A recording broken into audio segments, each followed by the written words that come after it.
And we are live. Yes, we are. Yes, we are. Good evening, everyone. Everyone. Thank you, everyone who's joined us. Kirsty, Beaky, awesome. Thank you very much for showing up tonight. As Hello. per usual, I have Sinscape Studios here painting away. Why is he painting? That looks You like a said lot of it, marines. you said you said that almost as if you were fed up. As always. No, it was more curiosity because I was looking at what you was painting. But it looks like we do have a couple of extra viewers in tonight. Thank you very much for joining us.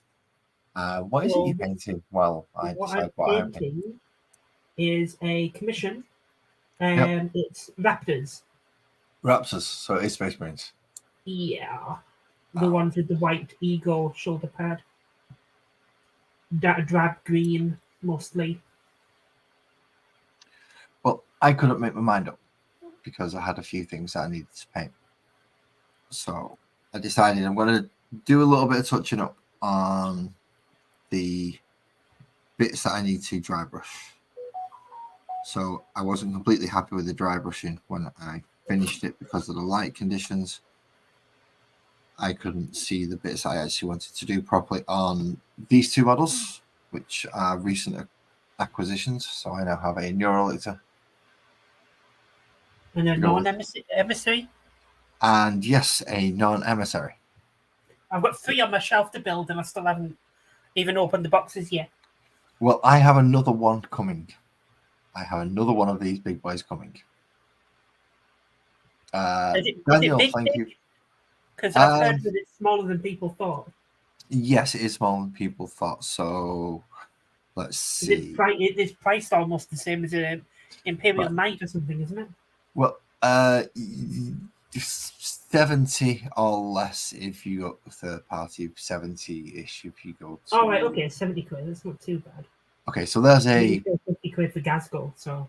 there's the new Chaplain and Terminator armor. Okay. Yeah. You're aware of the size of that. Yeah, Okay. I've got one. Yeah, it's a pretty decent sized model actually. It's Not actually bad. it's Not bad for £70 at all. no, and you do get quite a few things. We do have another guest. I'm going to allow this guest to introduce themselves. Hello, It is Captain Babson. Hello, my friend. How are you? I'm Grand. You? I am. I'm busy during the day, but I pulled out like a bit of time to do some painting because, Fair play. and yeah, I would have gone live last night, but children have children issues. And, As always, just late. And you're blaming your kids.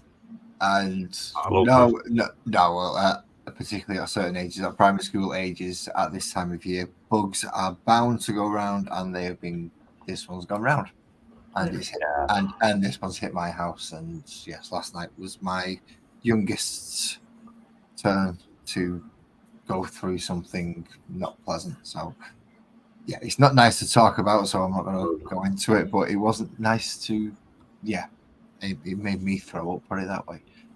we were supposed to go out on Saturday night for an Indian. My poker buddies, and her text yesterday says he's loaded with COVID. Yeah, it's the first time he's got it, but he's loaded with COVID, so we've had to cancel it. So. Oh, wonderful! That's shit. At least you get to plan it again for when he's available. Yeah. Which is a shame. I would have liked to have met her as well while I was over there with you. Yeah, he was actually over in England. Oh right, really? So it was like complete crossover. Yeah. Passing of ships. Did he go or did he fly? Probably flew, on him, but he just did. Buddy that I know a wee bit, but I've gained with once or twice. I think he's from Newcastle, so. So he essentially did a similar thing to me. He's met the guy a load of times. He's known him for years. Well, that's similar. I never said the same. Yeah, so. So I listed. I'm only on for 20 minutes or so. Just wanted to come up and say hello and help, with chat a wee bit. That is perfectly fine. Yeah, I'll have 6 start for work, so. I give you the privilege of being able to help you. If I remember rightly from last time you said you were only going to be here 15, 20 minutes, and you were here an hour and a half. I know. Yeah. I have a habit of doing that, but no, I'm tired. I've just been struggling to get to sleep at night. When I fall asleep, I tend to be pretty good, but struggling to fall asleep, and it's catching up on me. But I'm up at 6:30 in the morning for work, so Tired. It took me nearly a week to recover from Belfast. fair play. Well, it was we've discovered I fly better than my missus, but yeah, when it comes to traveling, I don't actually travel well. I need to remember to drink, and I don't mean alcohol. I mean normal liquids. I can't survive off a cup of coffee in the morning and then crap, making mistakes in the middle.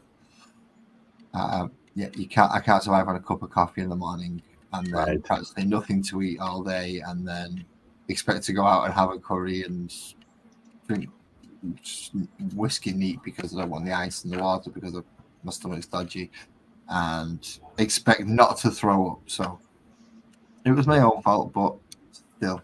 Yeah, but you enjoyed the visit. Oh, I enjoyed the visit. Very much so. I got the new Terminator chaplain because of the visit. It was excellent. And I managed to get this because, well, my missus loves me. My missus loves me to a stupid degree that I've now got a ridiculously huge Tyranid that I've not got. I don't think I've got a case it properly fits in. I would say it's more like she's enabling you. Well, it's pretty much.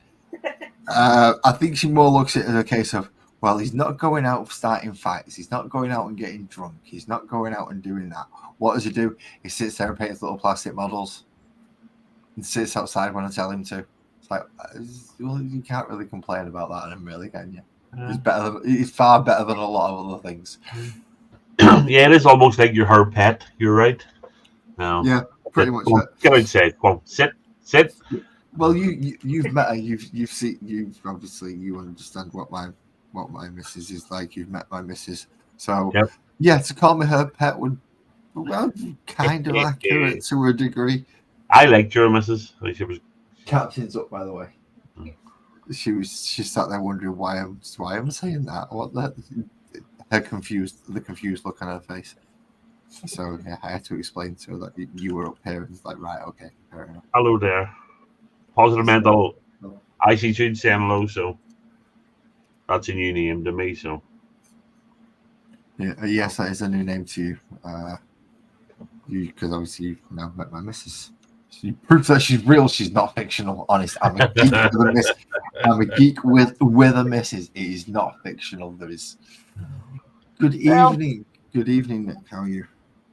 Geeks are the new, cool kids these days. Geeks make the money. Geeks, Yes, maybe not in your case, but normally. No. Geeks who stay single make the money.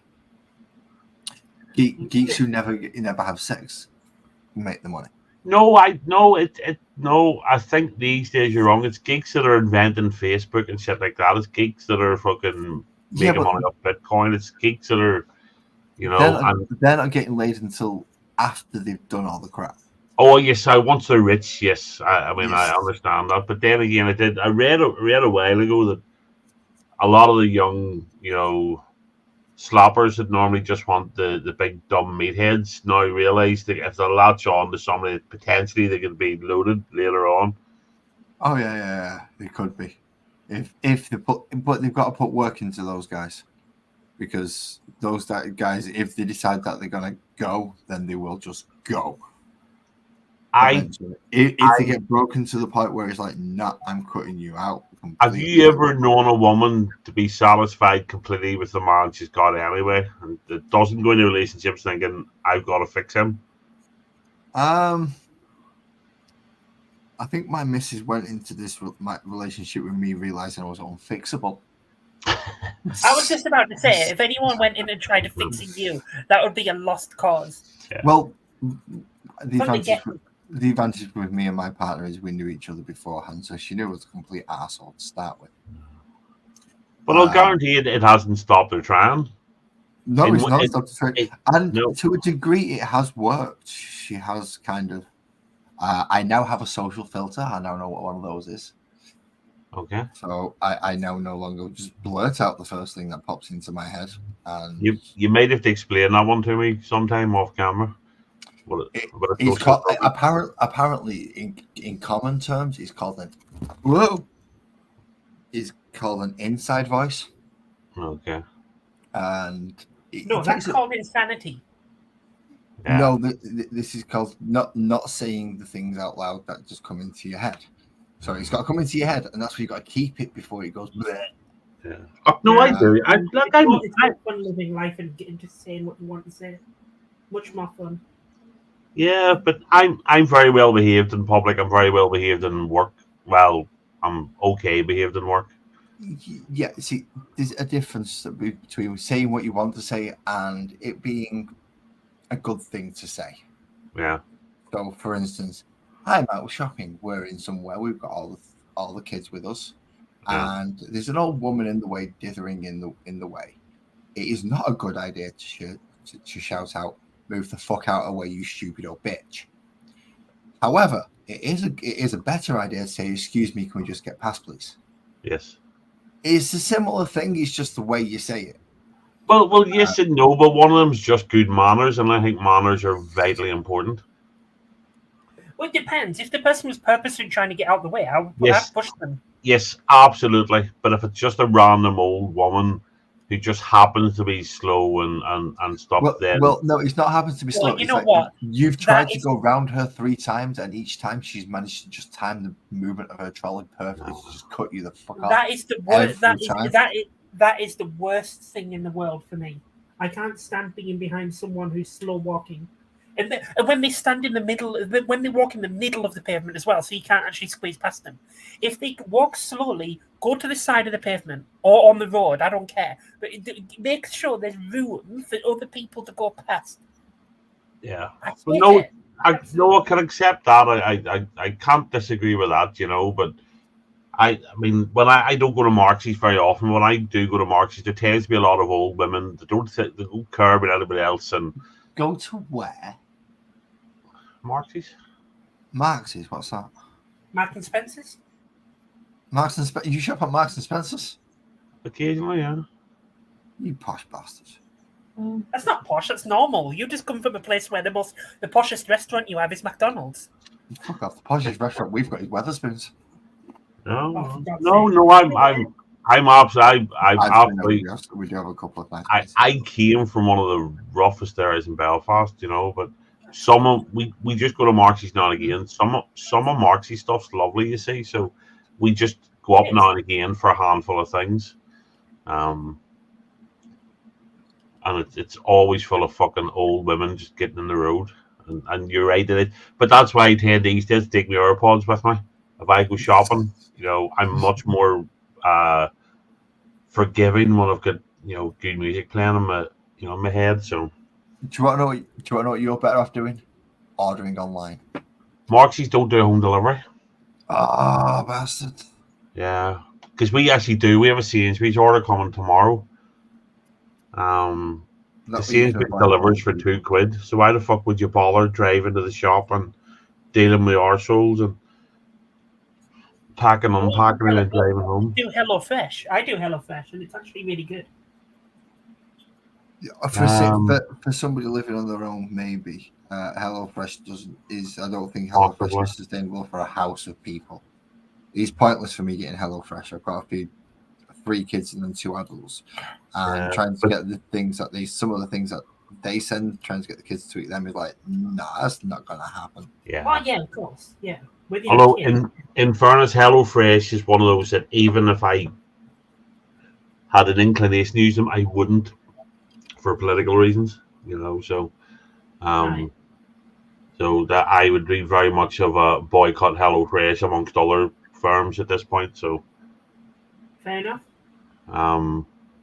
But I'm not going to on somebody else's stream, But yeah, home delivery is just great, and I honestly don't see why people are still getting in a car and driving to a fucking supermarket when they deliver for £2. in saying that I know we need physical shops, so I'm being a bit of a hypocrite. But well, Iceland's method's not too bad because essentially you can go there, do all your shopping and see it physically, and pick the thing that you want, and then go right. All this, deliver it to my house at this time, and they go right, okay. But why not? If you're going to do that, why not just do it online? Because we do use Because Iceland. then you don't get to choose what you get. How many times has something turned up and the banana's not been quite been right and has not been quite been right? Well, there is that, but then again, we sort of, I do support, local produce and all. We do go to like local butchers and buy, hand over actual cash to local butchers, and we try and go to greengrocers and that as much as we can. So I'm completely with you on that one. I've got a local butchers, and I try to get all my meat from there. Even though I do HelloFresh, I bulk it up with some meat from the butchers. Yeah, because a good proper butcher's just is, incredible. Yeah, and it's not even that because the problem is it's like Amazon. I mean, we all shop from Amazon just because it's a convenience, and especially with me. I mean, I'm working all week. I don't want to then come home and go into the middle of Belfast on a Saturday to go shopping. Oh, Belfast for shopping is a pain in the backside. I'm still whinging about you not telling me that it opens till 1:00. 1:00 on a Sunday. I didn't realise they were still doing that. I genuinely didn't realise.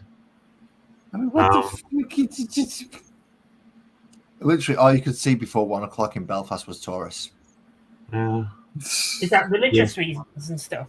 Yeah. Well, I assume it was because of the Sabbath. Once we actually got into a coffee shop, we said it dawned on us that this might actually be because of the Sabbath. There was a massive campaign here for years to keep Sunday special. Because I mean, for long enough, you couldn't even know they're open between 1 and 6 now. A lot of places. On a Sunday, for a long enough, the supermarkets weren't allowed to be open on a Sunday. The bars weren't allowed to be open on Sundays and all the rest. But then eventually they relaxed a bit. And I just don't like it. I'm not. I don't care what somebody believes, but why can't I go shopping on a Sunday because somebody else believes in something? Well, in Belfast, they kind of had to do it because it was becoming an international city. People were coming there from all the countries, all days of the week. So they kind of had to do it. Their hands were forced. Anywhere outside of the touristy ranges, no, there was no reason why they had to change it. Well, I mean, the other thing is a lot of us don't tend to go out Sundays, so sometimes it is just for economic. Some places it's economic reasons because you're having to pay staff and all to be open on a Saturday or on a Sunday and all the rest of it. Well, that's why I use Belfast as an example of where it makes sense to be open on Sunday because you've got the market, you'll have people walking around most of the time. It's the major city of the country. So, it's going to be worth opening on Sundays in that instance. However, other places, little out of the way villages, little out of the way towns, no. Yeah. People know to stock up on a Saturday. Believe everything's shut on a Sunday. Everyone gets the day off because they should. Yeah. No, I'm not saying you're wrong, but I can see both sides. But I've been lucky. I've always been a Monday to Friday worker, salary. For fuck's sake. Right. Yeah, I know. I'm just going to hold him on his base instead. It's going to be easy. I used to work Saturday mornings. I used to open the shop up on Saturday mornings and worked at lunchtime. But I've been lucky enough not to do shifts and all the rest of it. And just if you're working in the service industry, you're a chef, you're a waitress, you're whatever, and then it just becomes 7 days a week. So it used to also meant people got a day off. As well, which I sort of respect, Well, it was the same with retail. Essentially, if you worked a Sunday, you got the time off at another day. Yeah. Most places give you, as you said, a day off. I did work at one place, however, that counted Sunday as a half a day, so you only got a half day off if you were forced to work a Sunday, and it's like, that's a bit shit. Yeah, that's just shit. But and saying that, I can sort of also understand. As I say, I don't know what the right and wrong it is. If I work all week, the weekends the time, if I wanted to go shopping and to do stuff, and if nothing's open, so who knows? Well, it does force everyone to do stuff on a Saturday, which forces Saturday to become the busy day again. Yeah. Which will then force companies to hire Saturday staff specifically for Saturdays, which will give the younger people something to do on a Saturday rather than loiter around the streets, because they'll be able to get Saturday jobs again. But then again, a lot of us just don't want to go into those areas. Getting in there to Belfast is it's slow and it's laborious. It's really expensive to drive into and park. The public transport. I'm assuming you got a taxi or a bus in then. No, my cousin dropped us down. Oh, did he pick you up as well? Yeah. You lucky son of a gun. Yeah, we do tend to drive each other about. If any one of us get out somewhere and the other one can drive for them, they'll do it. And pick us up. It's when you think about it, it's fucking 30 quid, 15 quid each way for me roughly. So there's 30. Well, I mean, it's fucking. Well, that's loose. I mean, I haven't got a taxi in about 18 months, but yeah, they're usually quite expensive now. Taxis. Yeah. Our taxi just from our house to the airport was £35. Yeah. And then that's what made us decide to do public transport on the way back. And it's a hard do over between the cost and the time, because that was an arduous journey on the way back. Say hello, David. Say hello. Hey, are you not? I thought you'd be asleep already. Then, in which case, just turn me on, and you'll be asleep in no time. Don't worry, you'll be up for work in the morning, nice and refreshed. Have a good night, Hayde. Hayde used me as ASMR for some reason. Yeah, okay. No, I do realize I'm spoiled because I get lifts everywhere, but it's sort of it's just handiness, but public transport could be a nightmare. The airport bus was all right. Yeah, but you then you got the bus into Manchester, then you have to get from Manchester to your house and all. So and when you're tired and you've been away and all. Oh no, we got the tram into Manchester, and that was like, that was a journey I did not wish to take. That was a horrible, horrible, horrible journey. But it was quicker. Anyone travelling into Manchester feels the same way. Well, no, because we were looking to go home, so to us getting into Manchester was like halfway point. Yes, it was something to look forward to, getting into the city centre. But the tram journey itself was just horrible. I haven't been on a tram now in ages. Like, in fact, the last time, maybe the only time. No, maybe I was on one as a kid at Butlins back in the day. But Amsterdam, I used the tram in Amsterdam a couple of times. Well, it's more like a train through the houses rather than a tram, really. Because what was wrong with it? Is it just because it was a bit of a shithole? The tram itself. No, it was the length of the journey and the fact that it stopped at every stop because it had to, because it was a tram and it was like a train, so it had to stop when it had to stop, rather than a bus that there's no one there and no one ding the thingy, you just fly straight through. Yeah. Oh, that doesn't happen in Edinburgh. In Edinburgh, the buses stop at every stop like a train. Really? Oh, jeez. Even if there's no one there. Jeez, no. But then the buses in Edinburgh are extremely frequent and very good. Although it does take an hour to get from one side of Edinburgh to the other. Because it stops at every freaking stop on the way. Pretty much, yeah. And the traffic as well, sometimes. I've never been to Edinburgh. I've been to parts of Glasgow. I've never been to Edinburgh. Yeah, right. Glasgow's a bit... Glasgow, I see, is kind of like the Scottish version of Newcastle or Manchester. I don't like it that much. No offense, I just don't like Manchester or Newcastle. Edinburgh, I got a beautiful city. my first gig was in Glasgow, the Fair Factory, and I got elbowed in the back of the neck by somebody that was pretty much twice my size in width and a good 5 or 6 inches taller than me. Bear in mind, I was fully grown at that point, so I was 6 foot at least myself. And god damn, did it hurt! But it was a good gig. I remember coming out of it and not being able to move my neck. The music scene in Glasgow is pretty good. There's a lot of rock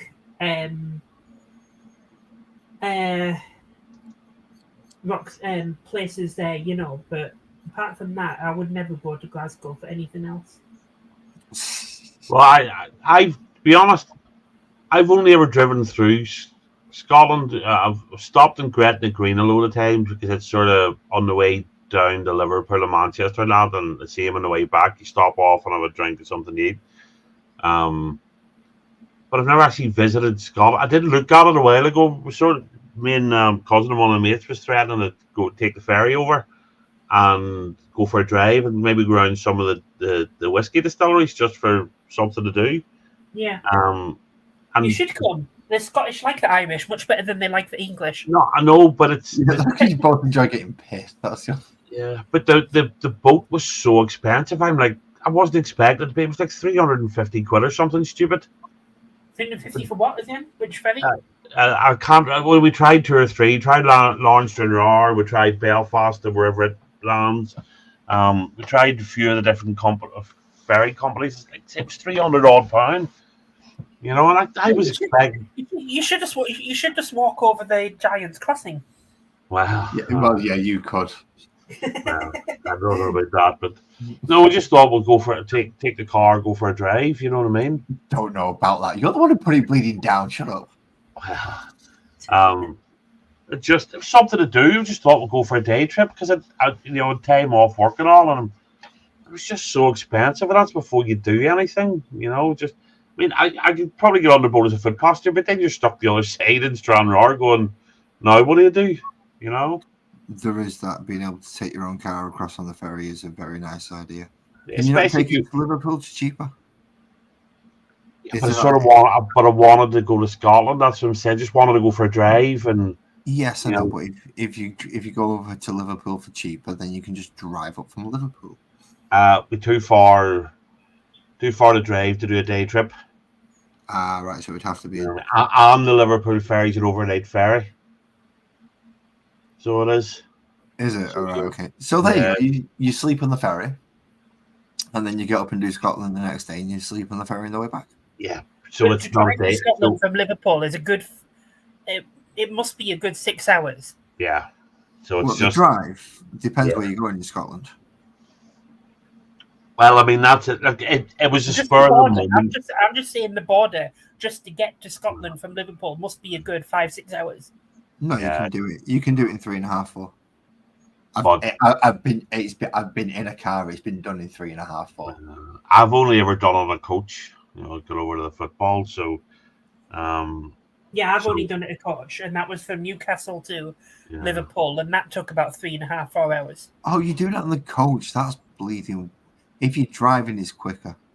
Yeah, but I just. How does that make sense? The coach doesn't stop. The coach only stops halfway for one thing. But if you take that journey out, it takes the same amount of time as a car would. No, yeah, well, any of the times I was on it, I mean, traveling on your own wasn't going to make it a lot quicker. Or you were traveling in a car because the M6 and that was just once you hit the likes of it. You were just slowed down anyway. It didn't matter what you were in. Yeah. So if you're going to go on holiday to Scotland or whatever, you're not going to want to drive for 12 hours. No, I mean, and honest, the whole point was just fuck it. I'm off work. We'll go down to the boat early. You know what I mean? An hour and a half in the boat over, then we'll drive somewhere. We'll go to a couple of distilleries or something, just for the sake of it. How about a flight? Usually a flight UK-wise is not that expensive. Yeah, but then I don't have my car, so I can't do the drive. But you can't drink if you've got your car. You can rent, and renting is not too expensive.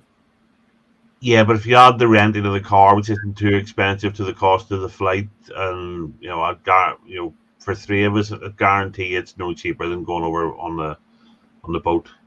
Fair enough. True, but it would save you a hell of a lot of time, and you would probably be able to do it in a day trip. The plane took 40 minutes to go from George West to Manchester. I haven't flown since 2007. I'm not sure I'm going to be doing it again in the near future. So it was all right, actually. Aer Lingus, I will actually recommend them. They're not too bad. No, I've flown maybe 40, 50, maybe even 60 times. The flying didn't used to bother me, but then the whole point was to go for a day trip, take the car, just drive about, go, oh, that looks pretty, let's stop and take some photos, you know what I mean? Or, let's stop in here and get lunch, let's, we'll go to that distillery, we'll do this. That's all it was. It wasn't, you'll still be able to do that if you rented a car. What's that? You'll still be able to do that if you rented a car. But it's not going to save me any money, so what's the point? Why not just have my own car? Because we pay for 3 flights and hire a car. It's not going to be cheaper than going over in the boat. No, it's not. It's going to be the same cost, but you're going to get the effect that you want because you're going to be able to fly over in the morning, pick up the car, go pick up all the stuff that you want, and then fly back over in the evening. And the flight is definitely quicker than the boat. I don't really get the advantage of it. The time you would save okay, sorry, I'm not flying. I said that I'm not going to fly. Right. Okay. No. I'll start cleaning Blake instead now. Then. Yeah, and then if you've got your own car, you can put as much stuff in the boot that if you buy crap and all the rest, you're not worried about having too much hand luggage and all that, And it's my own car, and I'm used to it. I don't know how everything works. I don't have to pay extra for sat nav and shit like that. Because if I'm going to Scotland, I would need sat nav, So, you've got your phone. Your phone is a sat nav. Yeah, but it's hard to use your phone when you're driving. It's not the same. Okay, yeah, but your mate's got a phone. Right, I'm driving your sat nav. It's not the same as having sat nav in a car. It's not as good. No, you are right. You are right. If you had a phone, you'd have to make sure it's charged, where the sat nav can be plugged into the car, and yeah, but it's your mate's phone that's doing it. You're driving. It's your mate's phone sacrificed. It's not as good as sat nav in a car. The car is telling you what to do. It's displaying it on the big screen that you can look at, not a wee phone. It's also telling you it's telling you the center console which exit to take it from roundabouts and all the rest of it. It isn't the same. It's not as good, and I'll guarantee you the hire car won't be as nice as mine. Won't be as comfortable, won't be as well spec'd, and it won't be mine.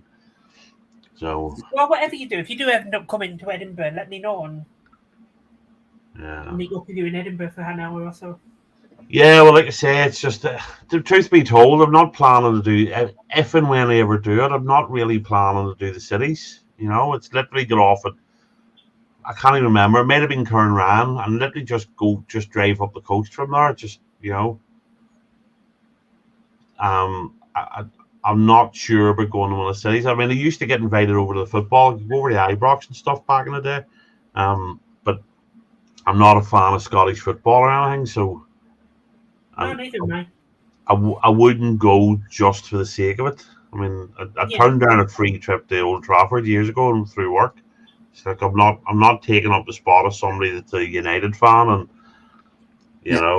next time one of them comes up, sling over. Yeah. Well, look, I've turned down loads of trips. I get offered through work. I've no interest. I mean, one of the suppliers the other day says, "Do you want to go to Wembley next year and see Bruce Springsteen?" No, thank you. I can understand that one. I don't want to see some particularly old just stomping on the stage. Was offered over to see the Irish rugby when Ireland were playing. I think it was Romania at Wembley a couple of years ago in the World Cup, the Rugby World Cup finals, and been offered to go over to Liverpool, over to Anfield and stuff. I just don't do shit like that. It's not. Is it only sporting events you get offered, or do you get offered weird stuff? That I don't get offered millions of stuff. Just guys that know me know that that get on with me know that I like my football and I like my music and stuff. I was just more thinking if you could get tickets for things like Comic Cons or blah blah No. blah blah blah. I'd be, No. I'd be surprised. Like, you think of it, it's corporate stuff. It's what people think. You know that the firms will buy for stuff that they think I can take clients to this. You know what I mean? So it'll be big concerts, it'll be big sporting events, it'll be all that sort of thing. Oh, right. So it's all back scratchy dealy under the table. Yeah, Right? but I'm not that guy. You know, I'll never be bought. You know, for a fucking. In that case, you should be the perfect one to take them because you're just going to rip them for everything they're worth and go, cheers, mate. That was a top day out. And then just go back to work and nothing. It's like, what? No, I've good relationships with a lot of guys. You know what I mean? So, yeah. So just treat it as a day out with your mate rather than anything businessy. No, GMT comes over. One of the suppliers comes over every year, and we'll go for at least once a year, sometimes twice, and we'll go out for an Indian and a few drinks. And it's it's good, but anyway. But no, I want to go on. I was talking to one of the guys. There's stuff here I haven't done. We were talking about I know I recommended the Crumlin Road Jail to you. Done it. There's Derry's Walls up in Londonderry. Massive history in there. There's a massive big mound in it. Somebody was telling me today where because there was thousands of people died during the siege of Derry, and they had to get rid of the bodies, so they burnt them, and eventually they basically massive big buckets of ice, so they piled it all up, and it's become this mound within Derry's walls, and it's the remains. Technically, loads of people have died, and it's really, really historical. And it's only an hour and 20 minutes up the road, and I've never bothered to get up to see it.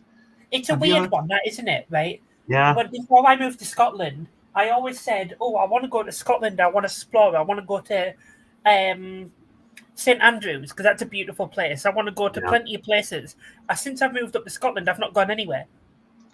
Nope. Yeah. You tend to not go anywhere that's close to you.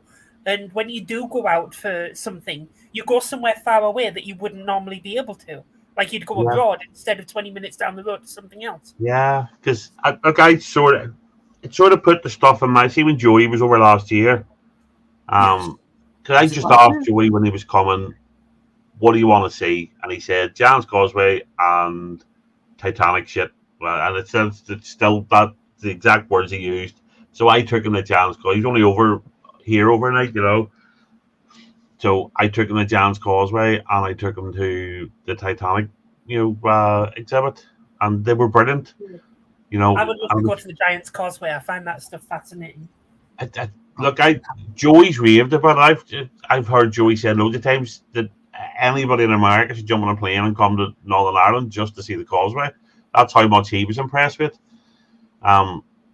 But it's sort of a fact. It might be something that they don't have over there. So yeah, we've got the biggest everything, but we don't have this at all. No, absolutely not. But it lit a fire under me. So, not a big fire, obviously, but we drove past a thing called Dunluce Castle, and we didn't have time to go in it. It's an old ruined castle, and I didn't even realise till I was down it. There's parts of it that people were pulling up the Giant's Causeway and making castle walls and that out of it. You can see the weird hexagonal stone and all in the castle. But I went up recently and did it. We did Bush Mills. I did the Crumlin Road's literally 2 miles from my house. So I've been past it thousands of times in my life and never went in it. But there's other stuff. Derry's Walls. There's the Navan Mount, big Neolithic structure. Go down to County Meath, down in the Republic. Go down to see where the Battle of Boyne was fought. And God knows what else. There's a thing in Fermanagh called the Marble Arches. You can go and drive up to it one day and just take my camera and just go for the drive and stop for lunch and then eventually with a bit more planning, maybe I'll just get on the fucking boat and go to Scotland. So I'd have to maybe sit with Hurf's up for all this sort of shit, So maybe get him to come up one night, we'll sit at the computer and do a bit of research and just go, You know, if we go I over, know when it'll happen. It'll happen if JB ever comes over or Blake. they're never coming over. Blake's never. Or at least someone that you'd be willing to go, yeah, okay, I'll drive you round and we'll go do that. I know it might not happen, but it'd be nice to see Alan come. It would be nice to see Alan come over. Yeah. As and when that would happen, I don't. See, Joey's doing another meetup next year over in Scotland, or not Scotland, USA, and a lot of them are trying to meet up at and EB apparently and Squirrel and all are potentially doing it. Where are they doing it? I can't. I don't know. It might be closer to Joey than anywhere else. It might be in the Cleveland area, Ohio area. I'm not sure. Well, I did talk. If there's someone to say, right, fuck it, we're doing it. Book the tickets and just force them to come. Because I understand why they haven't done it yet. It's always like, oh yeah, it's always on the plan, but getting around to do it is a different thing. Yeah, well, it's not just that you do have to have a certain amount of money available for expenditure. Yeah, and America's so big. It's hard to fathom how big America is for most of us. I mean, I've traveled in it, and from one bit to the other, and it just completely boggled my mind how. Yeah, I know. Like an 8-hour drive to them is just from going to one city to another or something, and for us, you can't even travel 8 hours without ending up in the ocean. New York to Vegas was 6.5 hours in the air. Wow. Yeah, and I'd already done 8.5 hours from Belfast to New York. So it's a lot of traveling. But I was talking the other night on one of the streams. I'm actually thinking about year after next trying to get over and meet a lot of people, but there's so many moving parts. I mean, I can jump on the plane tomorrow and meet Joey and that, but trying to get people from other bits of there's no point in going all that way and not meeting JV and Blake and and Angie and Carl and all the rest of it. So it's trying to get somewhere you can go.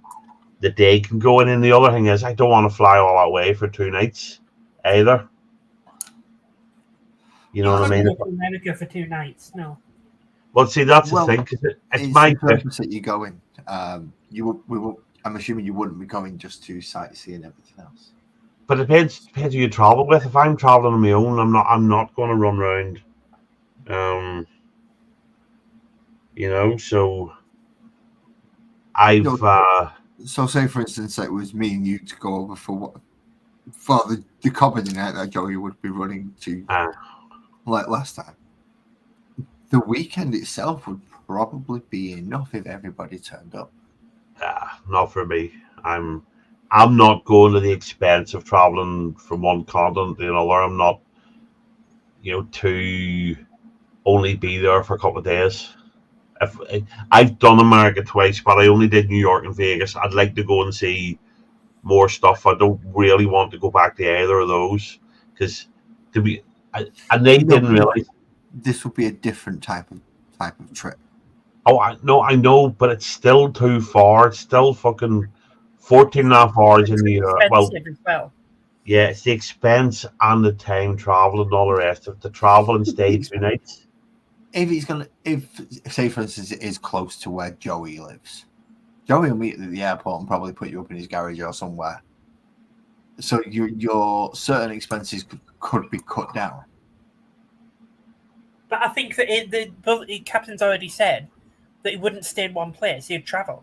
No, that's the point. I'm not spending the money for flights to fly to America to go for 2 days. I don't want to go and just see somebody's garage. Yeah, exactly. No, but you wouldn't because then you'd also meet with. But if I go to Ohio for 2 days, I'll maybe see Joey, I'll maybe see Carla, maybe Angie. I'll drive down. I'll see 3 or 4 people, and then they'll all go back to their life, and I either get back on a plane to Belfast or a pocket about my own, which I don't want to do. And I'm not spending all that money to go over there and fucking and crashing people's couches and only be there for a couple of days. When I go back to America, I want to do at least at least a week, if not 10 days or more. And if that means hiring a car and driving about, then so be it. But if I'm going to do that, I'd sort of rather have somebody with me that can, do at least a fair share of the fucking, the driving. So that's me out. I'm with you on that. If you go to America, you have to spend at least a week. Yeah. So I mean, you can't do anything without spending at least a week. Really. I spent 5 days in, 6 days in Vegas, and still didn't have time to do everything in one city. Exactly. Yeah. Well, to be fair, Vegas is a bit of an extreme one because there's a million things to do in Vegas. But I get your point. You go to one city if you want to see more than one city. You got to travel several hours between them, and you can't do all of that in 2 days. Yeah, and some of the cities are so much bigger than I'm used to. It's taking you hours to drive from one bit of the city to another. What happens if the reason you're there is not to see the city? No, but it's to go and see stuff, and if that means, say, you're in Philadelphia, you wanna see the Rocky Steps, or if you're in, or the Liberty Bell or whatever. So what you're saying is you would want to be able to go see stuff as well as do the meet the people that you wish to be able to meet. I would want to do more than one thing. I'm not being funny. Joey came to the UK and we showed him stuff. True. You know what I mean? I took 2 days off work and took him around Northern Ireland, showed him what he wanted to see. I'm not going all that way and not going sightseeing. I travelled across the border and went to Yorkshire. Well, I know. I hope surely Yorkshire from Manchester is an improvement. If only for the class of people. I found out the UK has a motel and it is not good. Yeah, but no. So maybe year after next, there's other stuff goes into it as well. Money's one thing. There's other reasons I won't talk about here, but yeah.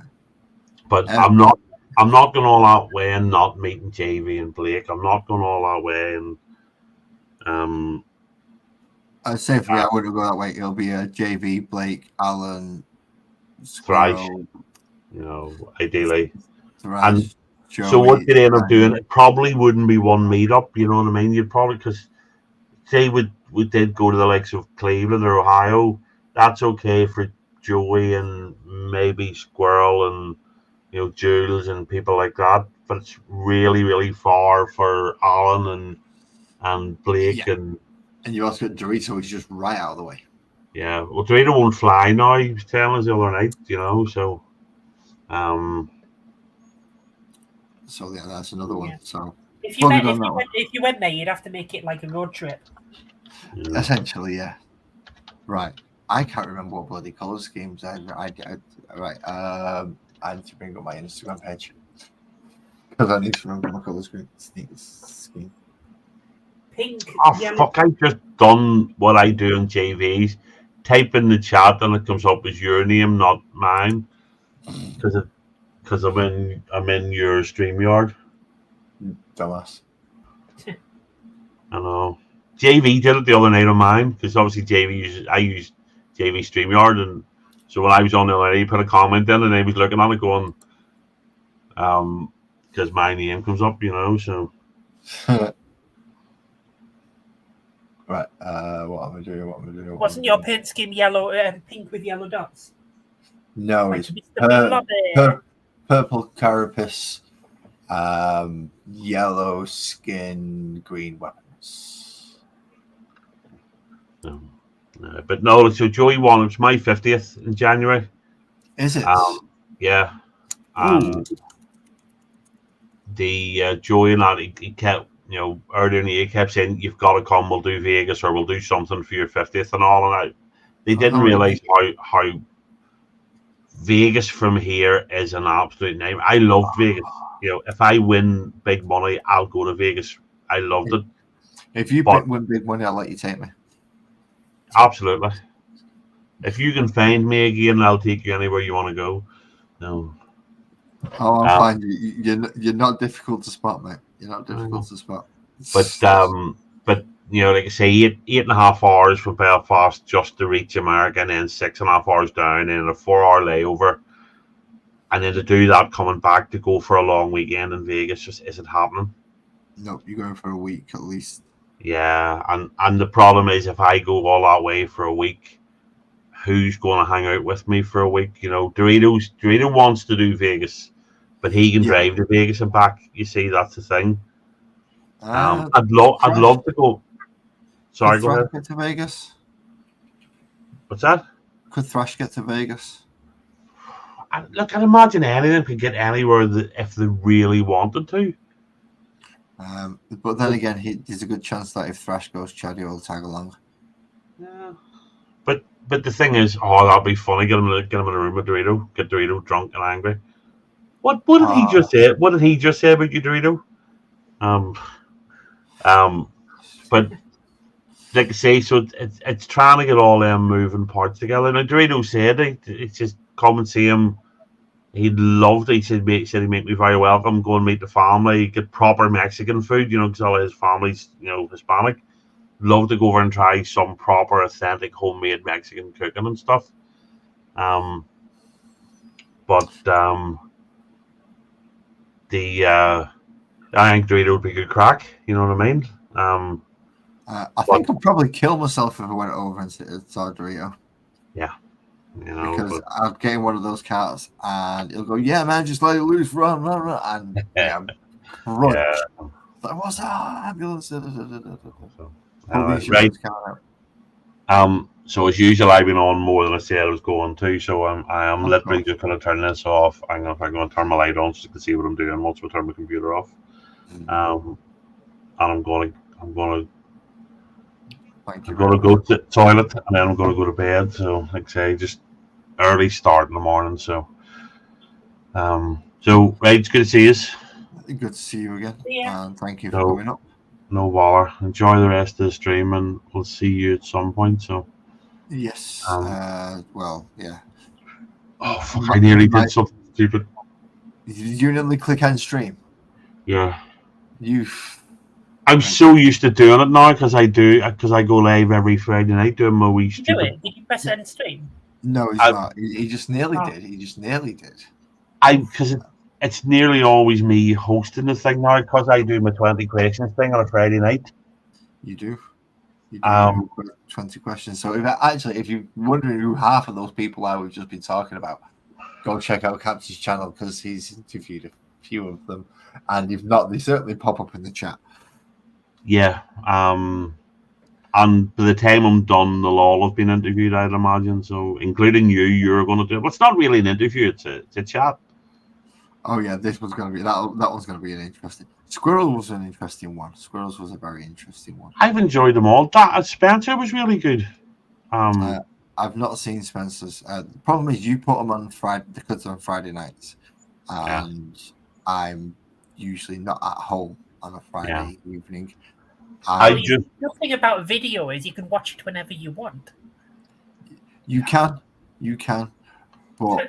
but I also don't possess something called a memory.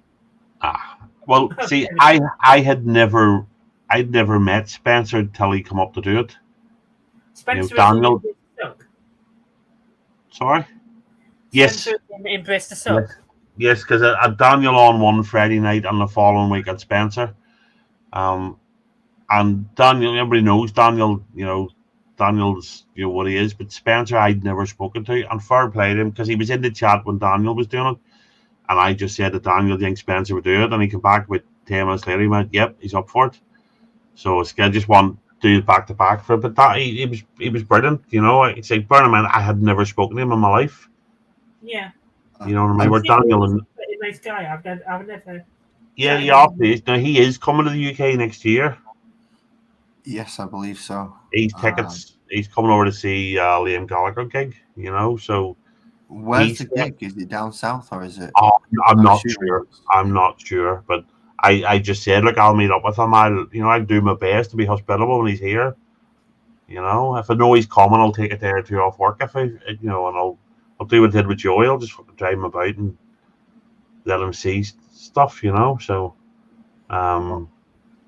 I don't think I could provide the same services to Spencer as I did to Joey.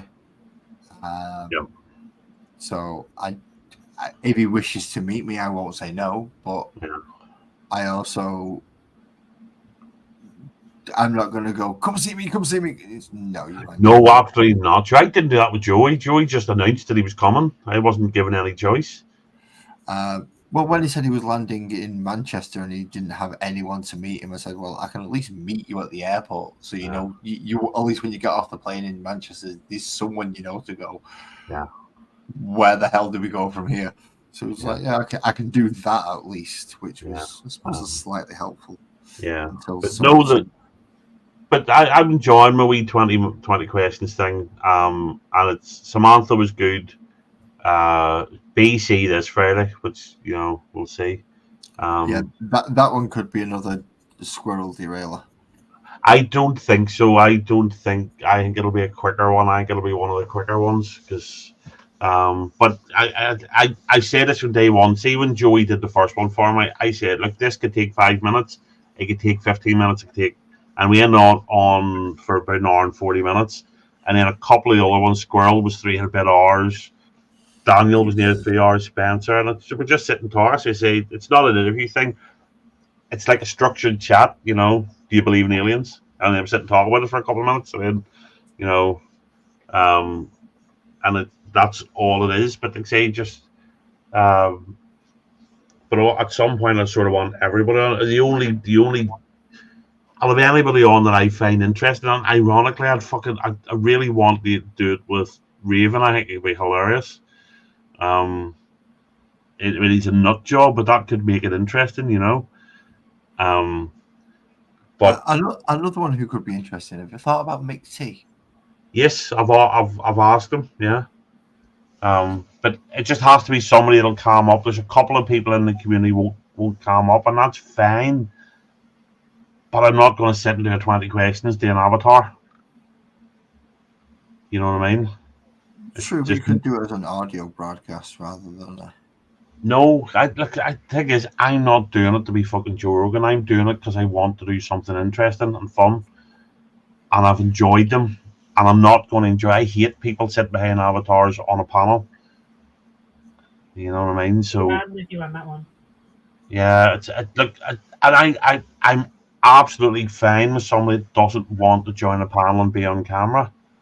But for people that, especially when you see some of the panels when they're busy and somebody can't get on and there's 3 avatars, and somebody sitting staring at their phone and not looking at the screen and not joining in, and it frustrates the life out of me. That's why when I do it, if somebody's on avatar, I'm not talking about somebody going, right, I'll be back in a minute, and they run off down to the door or go to the toilet or whatever, but somebody's just sitting, we know a few people that just won't, they're just behind the thing or they're not there, and it's like, in fairness, I've not been around for that panel scene properly for months. Months and months and months and months and months.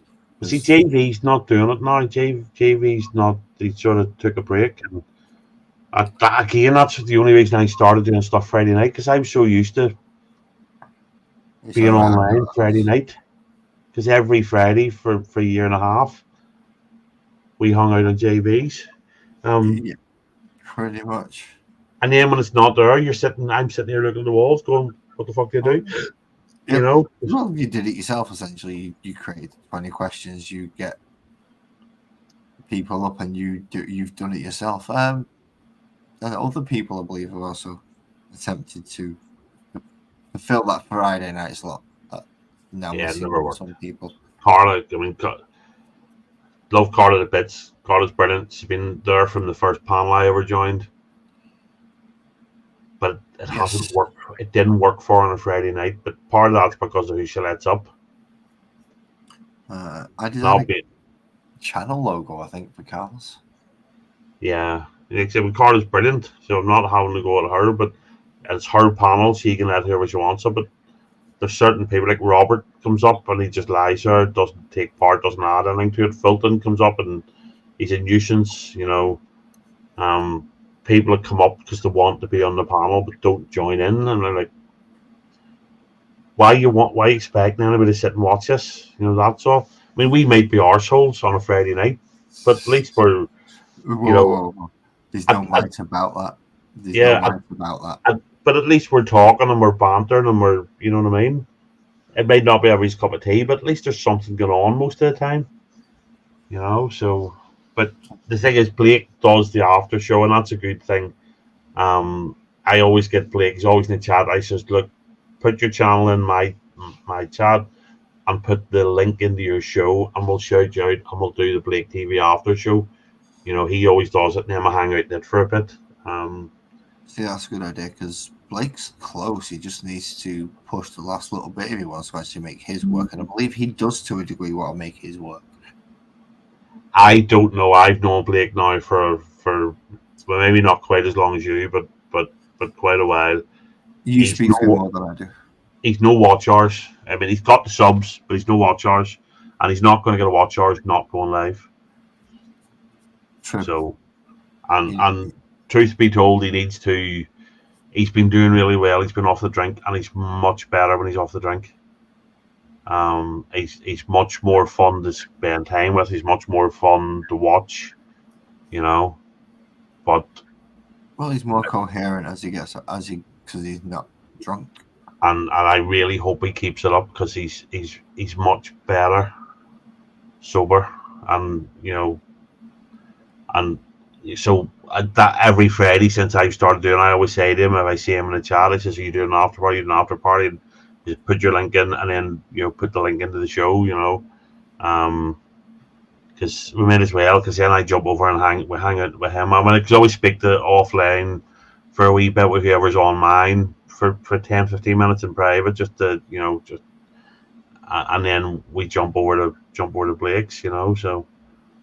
Oh, I do try to stay on a little bit afterwards. Sometimes I have to get going because I have things that I was like, right, I've got to go because I've got to go to bed rather than I've got to stop. Yeah. So, which is not always nice. I know. I know I've left Jessica, Senscape, and others just chatting away. But at least I'm glad that I can at least do that because it leaves a room open. Yeah. A couple of times we've been sat here till like 2 o'clock in the morning, or at least with me and Buzzard. At least one time, you went off for a smoke and never came back for 3 hours. No, I said I was going for a cigarette and going to bed because I had to go do stuff. I had appointments and stuff the next day. I didn't hear the bed bit. I thought you were just going for a smoke and then coming back. No, I had appointments and stuff. We do hang out in private a lot, but it means you can sit and play music videos and stuff. Just while you're sitting talking, or I mean, we sometimes have a movie night. Where we'll just sit and watch something across StreamYard. And that's a question. If you're doing a live stream on YouTube, I know technically you're not supposed to have copyrighted music and stuff, but what happens if you do? They can just stop your stream. Or they can actually stop it. You wouldn't get monetized for it. No, they'll just quit your stream. Well, there's a multitude of things. Sometimes you'll get if you're monetized and you play a wee bit of something, you could get a copyright strike. If if you get 3 strikes to kill your channel, you can get a copyright claim where the owner of the copyrighted material will take the revenue from your stream, or they can ultimately kill you if you're sitting playing music. They can just withdraw your stream while you're live. You usually tend to be able to go back up, but that's when you'll get an email the next day going, right, here's a copyright strike or here's a copyright claim or whatever. Stop doing it, naughty person. Yeah. To be honest, that's why a few of us have started using occasionally Rumble, but it's so unwieldy. It's not good. It's so what? It's so unwieldy. It's hard to use. It's not very user friendly. It's not very. Right. But to be honest, for what I'm doing, I'm not going to get monetized. I'm not chasing monetization. You know what I mean? I don't know. You only need 3,000 watch hours now. Only. Yeah, I know.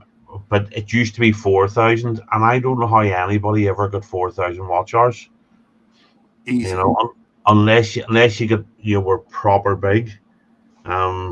No, you don't. Yes, need to be strikes. proper. Yes, Vicky's right. Strikes get cleared. It's like points on your license after a while to drop off.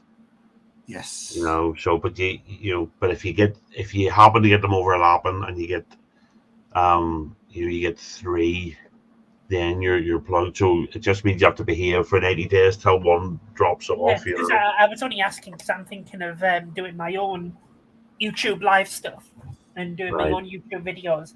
My problem is editing. I can't edit anything that's got my voice in it. So I was going to edit something, then do a voiceover thing for it. And I think that works better anyway because you can cut a load of the boring stuff out. I don't know. Yeah. I tried that, and syncing the voice to the if it's a floating head, syncing the voice to the floating head is a pain in the backside. Oh no, I would never have myself on the camera. I'm on about like me doing a video like I did with that tutorial of the sword, the lightning sword that you saw. Right, Okay. the whole video would maybe like 10-15 minutes long, and it would be me painting something like a whole miniature from start to scratch, maybe start to end, or an element of a model, and then I would voice over the top of that what I'm doing, and then cut out the boring bits in the middle. But I would have to do that and not have to edit my voice afterwards, because I would edit the video, make that perfect, then do the voiceover and then put it live because I could not listen to my own voice.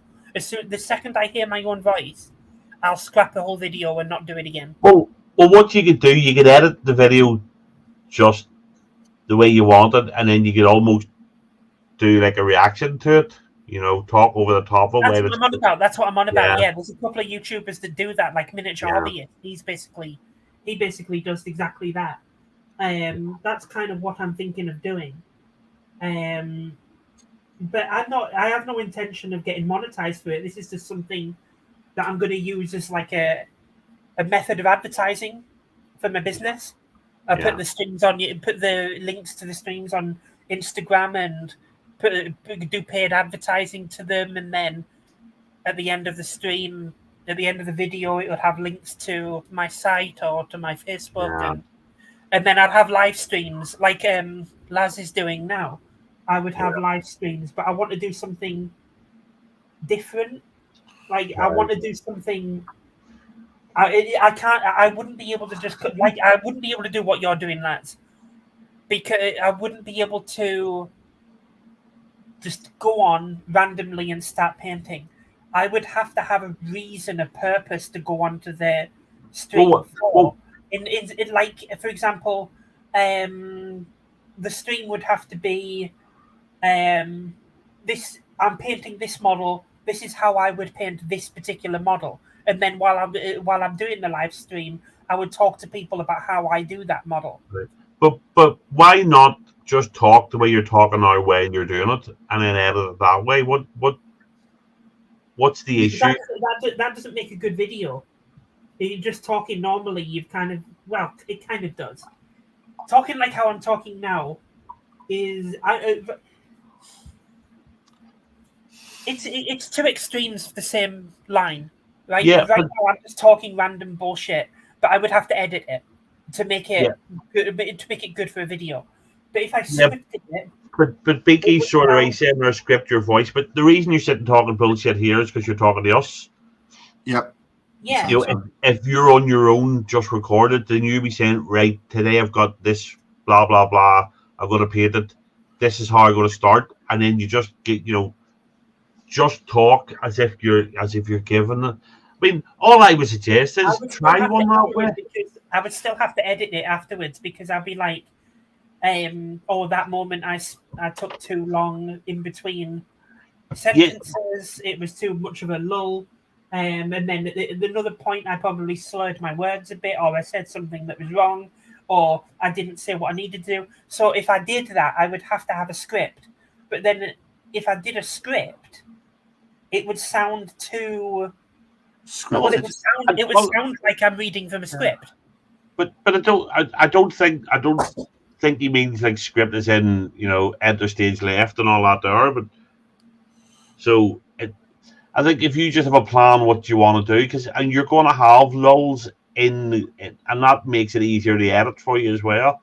I mean, all I would suggest is sit for an hour one night painting something, and then go into what software, what editing software are you going to use? I've got OBS. Right. No, but that's to record. It's not the edited. Yeah. OBS is a recording software, not an editing software. Yeah. I record in So- OBS. Oh, and right. Well, edit I don't know then. I have Well, no idea. I haven't looked into it. there's a thing called DaVinci 18 is free, and that's what I use to do all my shorts, and it's a really good tool. And there's all sorts of YouTube videos telling you how to do it. At the moment, for my shorts, like I did that short of me doing a tutorial for a lightning sword. Right. I did that entirely on the Instagram Reel editor. It took me about an hour, maybe. Well, see, all I'd say, the DaVinci, once you get the hang of it, is really, really good. It's really good software. Because what you can also do is you can edit stuff down to make shorts and that off the same thing, and you can, because you can change the format. So say you make a full hour-long video for your channel, you can then make a short of it, out of the same stuff, and Yeah. That's exactly what I want to do. yeah. But I mean, look, it's only a suggestion because I've used it. I know Laz is something more professional, but that DaVinci 18 is fantastic, and it's free, and there's all sorts of YouTube. Sorry. I'll have a look into it. Yeah. So it's only a I've heard of suggestion. I've heard of it. Yeah. And by the way, I don't mean to interrupt, but fuck you, Buzzard. But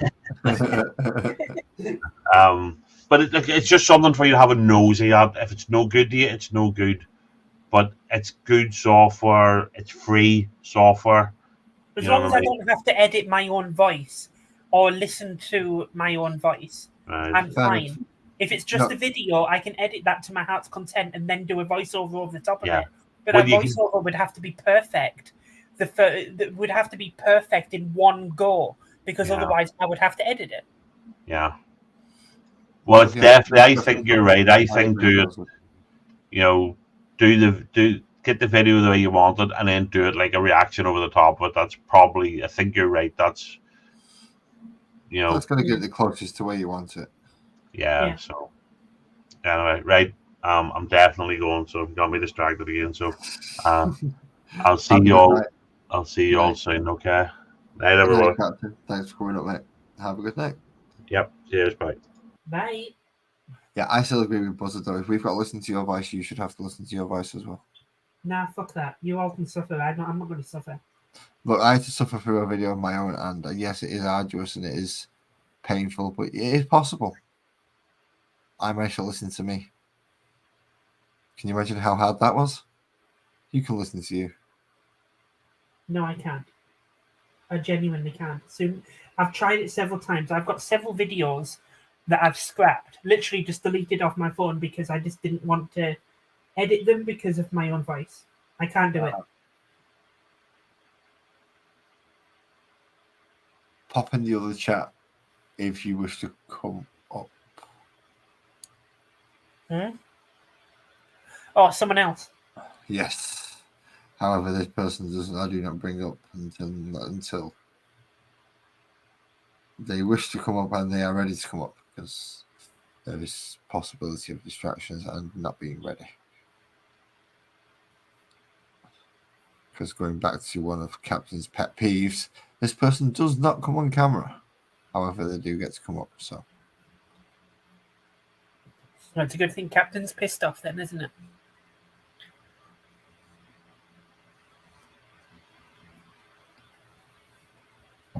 Oh, painting meat has taken so long. It's because I'm doing like the edge highlighting, and I've got 16 of them to do in total. Oh, lovely. Well, I'm decided while I've got the purple out, I'm going to do the carapace stuff on both of the two Tyranids. And while the carapace stuff is drying, I'm possibly going to move on to the next one because it looks like he's drying pretty damn quickly. I'll also have a quick look check that I've just not missed somewhere, which I have. Which I hate it when I do. To be fair, though, as soon as I've done all the edge highlighting on this, the rest of the job is piss easy. Just blocking out the browns, blacks, all that stuff, and then a wash over the top of it, and it's pretty much done. Well, these aren't too difficult at the moment, these ones, because I've chose just three basic colours, and it's 3 army painted colours. Yeah, and you're doing the snapshot method as well, so you don't need to go in and do too much detail work. Yep, and Tyranids is just born for these bloody things. It is just wonderful for them. Welcome back, Kirsty. Welcome back. And good to see you back out of a rabbit hole. You dug your way out, I see. Which tool did you find down there to do it with this time? A bookmark. Quite possibly. Probably made from adamantium or some ridiculous bone one that's 6,000 years old. That's actually the cursed spirit of. And he's like, did you hear about? It's like, where the hell did you find that?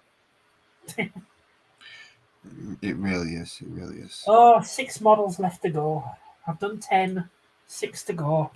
And then I've got the weapons on some of them because I like to make things more difficult. Well, kind of make things more difficult for myself and build in sub-assembly, but never mind. Oh, wonderful. Ugh. It's your own bloody fault then. No, it's not my fault. It's the customer's fault for asking me to do it. No, you painting in sub-assembly is your own fault. Oh, no. Painting sub-assembly is so much better, in my opinion. In certain cases, anyway. When you got a Space Marine holding a bolter against a chest, painting in sub-assembly for that bolter is much better because you can paint the eagle on the chest without making a mistake over the armor that you've already painted, you know? I will give you that one. So, he doesn't have much carapace armor. Which one? The Neurolictor. He's only there to keep my Van Ryan Leapers in synaptic range, really. Because I figured out if I can get another combat patrol and then take the 2 Tyranid primes out, not a combat patrol, combat patrol, because you still get the big fat ass thing in there, don't you? The non? No, not the non, the Psychophage. Oh, right. I don't know. I forget what's what in the Tyranid one because So the names don't really connect to anything in my head, if that makes sense. Yes, you know what a Gene Stealer is, you know what a Termagant is, you know what this is, you know what a Knight is. You've got no idea what a non-emissary is, or a Wing Prime, or a Neurolictor, because they're all the new models and you're not used to it. Fair enough. Well, yes, these are new models. So, like Psychophage could be a Necron thing as well. If I didn't already know it was Tyranids, it could be Necrons. Yeah, they're the big fat ass bugs that you get in the starter set. You know, they came in Leviathan as well, but instead of being took out like the Carnifex, they got left in. They're in Leviathan? Yeah, you get one of the Leviathan. Not a Psychophage. You get one in the Leviathan box set and the starter box set. Essentially, what is that that you're holding now? Oh no, this is a Neurolictor. You don't get one of these in Leviathan. Jesus. Oh right. So you're on about this? No, the one with the big fat bum. Oh, like it's blowing smoke out its back. Yeah, that one. Yeah. Okay. Yeah. I know what you mean. Another one of them. A few more gaunts just to help fill out the troop for objective scoring and crap like that. You need to make a list on TTS and give me a game with your nids. True. I also need to do another one with the Space Marines as well. Since you give me the codex, that's been a pain in the rear end. I've been looking to maybe about 37 different armies. Because I can build one like that, I can build one like that, and I can build one like that. And I can build myself. Creative miniature stand. It is. I'm guessing Buzzards recognise what this miniature stand is. It's actually a microphone stand for the Blue Yeti. Oh right, I was wondering what it was. It looks like Snowball. It looks like a weird miniature holder, like a bit long for practical use. It's the microphone stand for this. Yeah. It's just it works. Bit of blue tack on the end. It's awesome. It works. It's fine. I've never used a miniature holder for painting before. Never tried it. I've no idea if it's any better or worse than keeping your hand. It's personal preference. That is entirely what it is. It's personal preference. Yeah, I can't imagine it being better for me because I like the control I have with just holding the model directly. But I mean, with this, I have a lot. I it. still have the same amount of control, essentially, because I can flip it and it keeps my hands out of the way a little bit more, so my fingers aren't getting in the way around the edges of the base. But you've got that thing in the way, like you couldn't when you've got that attached to the bottom of it. You couldn't do what I'm doing here, like that. You couldn't do really, really fine movements like that to get to. Well, there's nothing stopping you just steadying it with your fingers and basically just hold Yeah, but it. I like to use this finger here to kind of like hold it there and kind of like I use this finger to tilt it to the side and stuff like that. If I had that big stand here, I wouldn't be able to tilt it because it would be hitting the desk. You know what I mean? True. I'm just using it because I saw it there and I wanted something to put on because it holds it closer to the camera while I'm painting. Yeah. I mean, I don't know. Loads of people use miniature stands to paint on, and there must be something good about them. Just I've never given it a go myself. Yeah, it's one of the things you either like them, you don't. Or in my case, I'm a bit more like meh. Fair enough. Yeah, they're all right. I'll use it if I feel like it. Might be useful, but I don't know. It would annoy me that I would have to take off a model and put another one on every time I move to the next model. So, for instance, like you with sub-assembly, like pinning and sticking them in corks, maybe might be a good idea.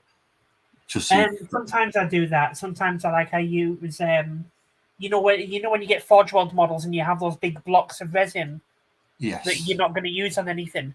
I like pinning wire into them and using that as kind of like a stand, because on that one it's literally only the wire that is holding the model, kind of thing. If you have it long enough, then I can still hold the model this way.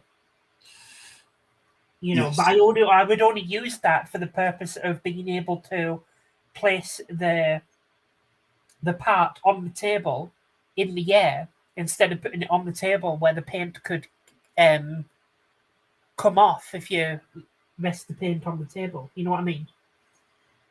Yeah, you use it for sturdiness and somewhere to place it. That's why it's nice to have this on a nice tripod, because it stays there. Yeah, but I wouldn't hold it and paint it with that thing on it. I would put the model on it to wait for it to dry if it didn't have a base, but not to hold it whilst painting. That's what I mean. Yeah, but that means taking it off the blue tack and I can't bother. Exactly, that's what I mean. It would just be, for me personally, it would just be frustrating to transfer it on and off the stand all the time. Sometimes I use these.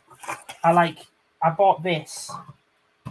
It's like a little, and then you have these clips. So I would maybe attach. Yeah, just to hold it so you don't get fingerprints. Attach that there, and then give that whole thing a wash. And obviously, because I've washed it with a contrast or whatever, I couldn't put it on the desk because the wash would pull. So I would just stick it in there, and it would dry on top of that without risking anything. That's the only time I would use like a stand or anything. Not for when I was actually painting. You know what I mean? But plenty of people use them, and it's like they must have a purpose. Some people must like them. Yep.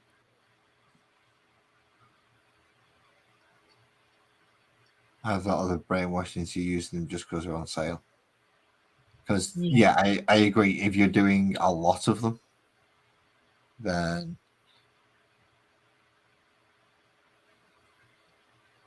you need a lot of painting handles. I couldn't imagine doing a unit of 10 with painting handles. I don't have enough bloody handles. Oh god, and that would be expensive, especially if you were going for GW painting handles. Yes. I know I someone spent- who's got 5 of those handles, and I'm like, are you fucking crazy? Like 20 quid each. You spent £100 on something you could just use your hands for. Well, I've got 2. I got them both with that magazine we was talking about last time. Yeah, that's fair enough. If you get it for free, go for it. But I mean, this person actually paid for 5 of them, and some no. of them were large, some of them were small. Just Oh, he bought the whole bloody range, and no. Don't do that. yeah. That's Listen, silly. taking close-up pics with them on the stand. That's not a bad idea. But then I've got like a little light box that's only maybe 10 inches square. So I don't really need to get them put on a stand like that. I do have like a rotating stand that I use to put models on and take a video of them. But yeah, I can see you using those handles for taking close-up pictures, 100%. It's not a bad idea, but I prefer my little tiles for taking pictures. I think it looks a little bit better than You like your what site? the tiles. The tiles for taking pictures. Yeah. What do you mean? You put one in front, one behind, and ta-da. I don't know what you mean. Tiles for taking pictures? You've not watched my video, have you? I've watched your video. Well, most of it. I had to turn it off because I was on the way out. So I didn't realise it was going to be half an hour long. But Well, I watch watched it to the most of bloody it. end, then, and you'll find out. Yeah. Essentially, I've made them cobbled tiles, a smaller set than my other set, and I've also made a red brick tile as well. No, I know you were painting the tiles, but you were saying you used the tiles to take photographs. I don't know what you mean by that. Put the model on the tile. Oh, right. No, I don't like doing that because you lose the colour in the model to the base around it. So I like to. It's a very, when I very take a dull photograph, base. when I take a professional photograph of a model anyway, I do it in a white light box. And because it's white, it makes the model look darker at the time. But when you remove the white, all the colours pop and you see all the detail in the miniature. If you also have a base with grey stone on it, some of that contrast is going to be lost into that base, if you know what I mean. Ah, right, okay. Yeah, I do know what you mean. Yeah. So the best thing to do, if you're taking a picture of a model, you should have just that model. If you're doing professional pictures, of course, if you wanted to do a nice thematic picture Well, I'm thinking more for thumbnails rather than... Yeah, that's a fair point. I'm on about doing them for advertisement purposes and business. So yeah, we're thinking differently. Yeah.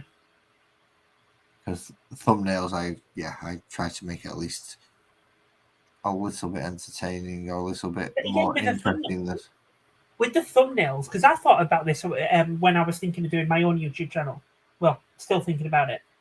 For doing a thumbnail, I would still take a picture of a model on its own, and then I would take a picture of something I want in the background separately, put them together, and then put like a little white outline around the model to make it stand out.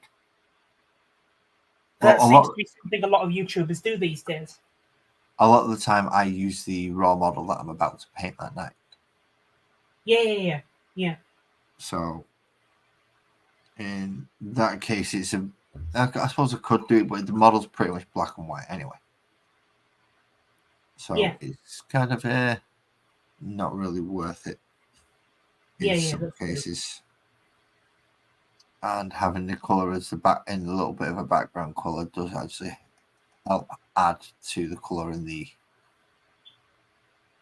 actual picture, because most of mine don't go on YouTube finished as a thumbnail.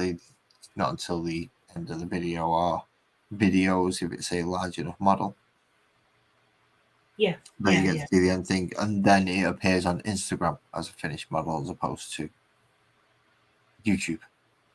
Yeah. Have you ever? I mean, I assume you haven't. There's an app that I have on my phone which is extremely good. It's called Okay. Photo Room. And you basically can take a picture of just about anything, and it's very, very intelligent, and it will remove the background instantly.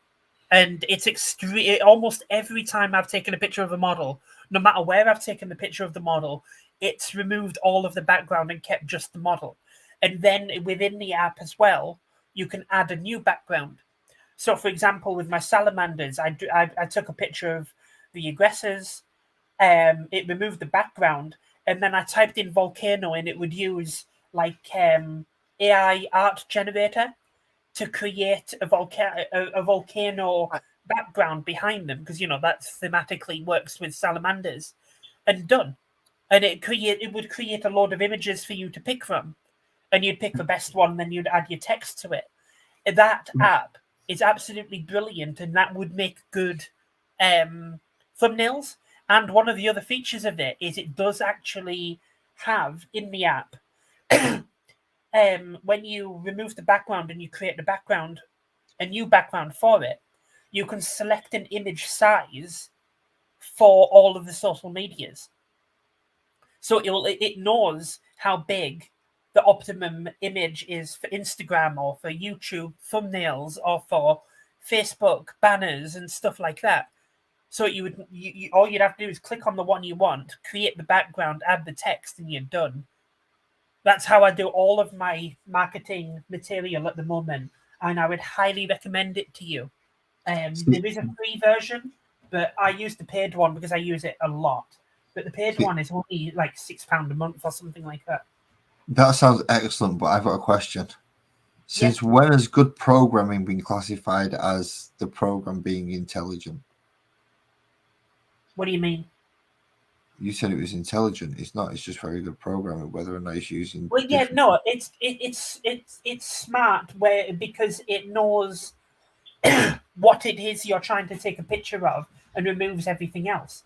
And if you're taking a picture of three models together, it recognizes that it's three models and it removes everything except those three models. And what I mean by intelligent is I've used other software like Photoshop, believe it or not, and Photoshop has often cut the model out of the image as well as the background or parts of the model. But this app on my phone has never done that. So Cool. for So the background removing, this phone app, Photo Room, which is nothing to do with Photoshop, is doing the job better than Photoshop does. awesome. So it's an excellent piece of programming. Yeah. It's got intelligent. It's got an intelligent. Programmer. Yeah, but it has to have some sort of intelligence to recognize where it is. The programmer can't tell it exactly what every single thing in the world looks at that you're taking a photo of. So there is a level of intelligence within the app.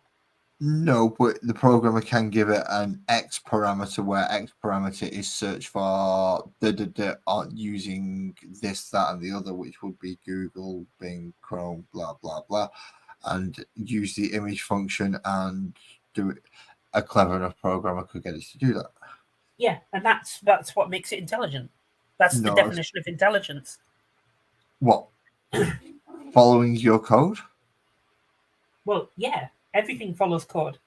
All artificial intelligence is following code. But It is is a that form. It is a form of basic artificial intelligence. No, because it's not thinking for itself. It's still following within its coded parameters. Well, no, that's higher artificial intelligence. Basic artificial intelligence is ChatGPT. That is basic artificial intelligence. And this app is basically ChatGPT in the image form. That is basic medium bullshit.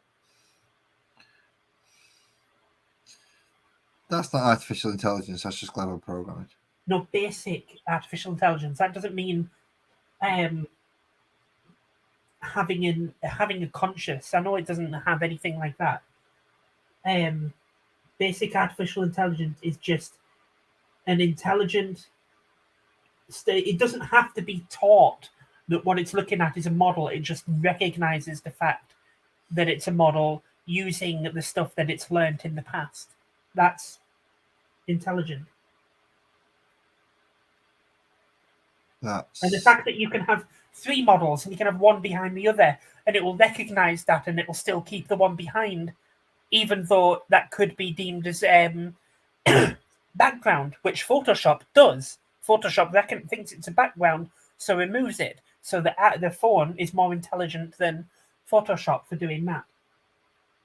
I don't mean intelligent as in it's just a better program. Subconscious or anything like that. That's well, even never mind subconscious, just basic foreconscious will do fine. Yeah, but anyway, completely irrelevant to the point I was making. That app is extremely good for that kind of thing, and I would recommend it for you if you're planning on doing more videos. I would recommend you take advantage of it, take some good close-up pictures of whatever it is you're painting, and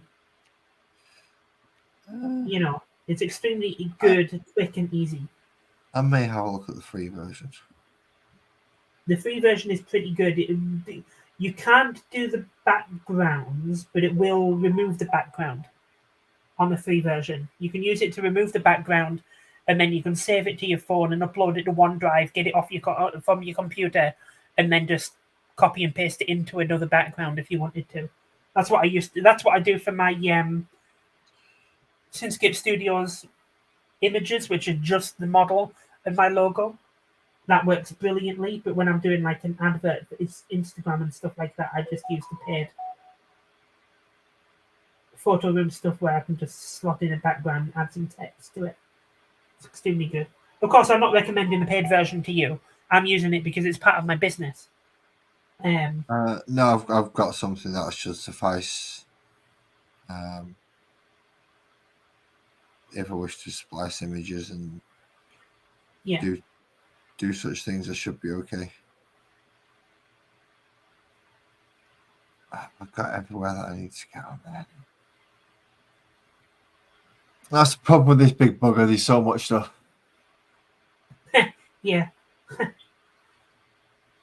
I've got a few big models to paint. There's always more that you find.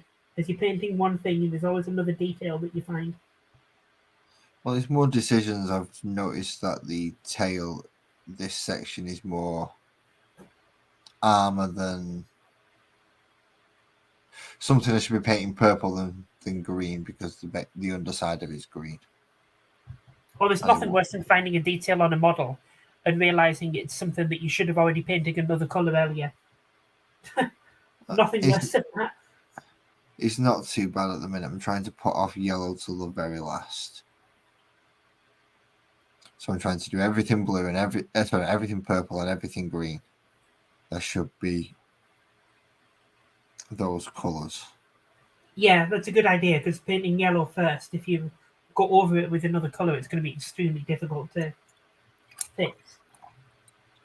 And then, yeah, because essentially yellow is going to be a lot of the model. I mean, green's been a fair bit, but yellow is still going to end up being a lot. And there's there's a lot of purple as well, which is what you'd expect from the main color of the armor. But having the main color of the skin be yellow, that's a pain in the ass. And why I've still kept this big bloody rush out. Hopefully that green's not going to do too much. Right, you go down there and dry for a minute. Come back to you. Right, we've got a lot of yellow to do on you. I'm not sure if I'm going to get the dry brushing done. Because I can only find my old ivory. I can't find my new ivory. And it's still my nugging in. So you've lost something again? I've lost a paint thing. A bottle of paint. And I'm not sure where it is. You need an organizer. You need a paint shelf, a paint rack attached to your wall or something. Not enough room to put one at the moment.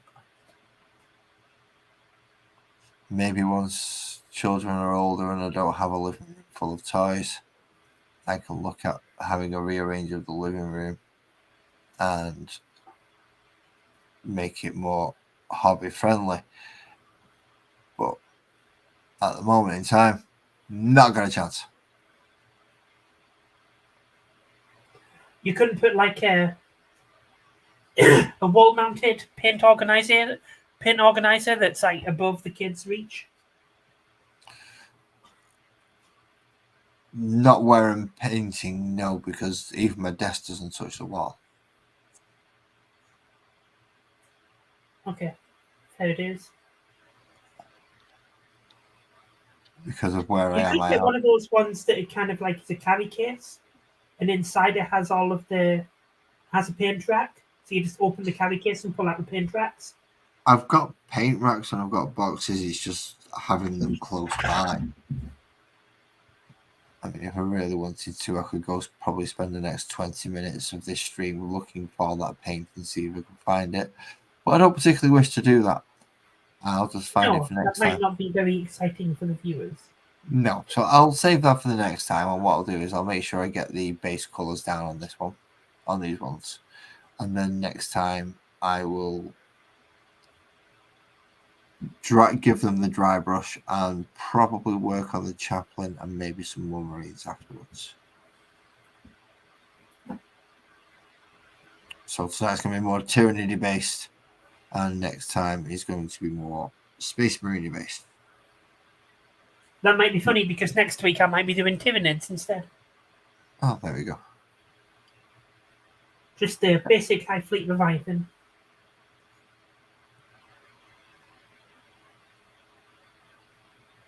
In my case, it'll be finishing off that box set that I managed to get off you, which was far better than the box set that they are currently running for the Combat Patrol Space Marines. The current Combat Patrol Space Marines is crap. You're better off just buying the starter set, the middle starter set. Well, yeah, for value and for money, yes, but what you get in the box in terms of playing the game of Combat Patrol, it's actually quite a strong Combat Patrol. What, with the Terminators and the Flamers and the Captain in Terminator armor? Do you get the Librarian? Yeah. So you get a Librarian in Terminator armor as well? Yeah. So you do have to have either the Terminator or Librarian going it solo, which normally you would just have the Captain go solo because he's tough enough to do that. But on its own, because I'm in a tournament now, a Combat Patrol tournament, and I haven't started the tournament yet, but I've played about 3 or 4 practice games with the Space Marine Combat Patrol, and it has been a clear victory for the Space Marines in every time because those Terminators now in 10th edition are just tough as nails, and if you play them right, they're just really difficult for the opponent to deal with. The Infernus Marines have died for every one of my games in turn 2 or 3. But, you know, the Terminators just slug it out. Yeah, exactly. It's a good Combat Patrol. Yes, for value for money, it's probably not the best because you only get in, 12 models. Whereas other Combat Patrols, you get like 19, 20 or whatever it is. The Blood Angels one is really good value for money. What, the Librarian, the Aggressors, the Impulsor? Yes, that and Incursors or Infiltrators and Intercessors. You get a lot in that box. Yes, you do get a fair bit. You only get 5 of each, though, I believe. 5 Intercessors, 5 Incursors. Yeah. It is. It's 10, 13, 14, 15 models, but one of them is a tank. And most Combat Patrols don't have tanks. True, especially Space Marine. Although, no, a few Space Marine ones have vehicles at least. The Dark Angels one has the Dreadnought, but I think that's pretty much it. No, the Space Wolf ones, you get the Invictus Warsuit. Oh, yeah. That's, the Invictus Warsuit. I forget about that one. It's a very low tier tank, though. Well, it's a low tier walker, but it's still a vehicle. It's still a vehicle. Of course it is, yeah. Can't The forget Blood it just Angel's goes combat up. control is pretty strong as well. If you use the enhancements as stratagems right, it's a pretty good combat control, pretty strong. My last game was against the Blood Angels one, using my Space Marine one, and it was a pretty close match. No worries, Nick. You have a good night, mate. Thank you very much for joining me. And I have no idea if I've missed you leaving or not, but thank you very much. Buzzard, again, if you wish to, at the point that you wish to make that transition, just make it be known, and we will make the transition.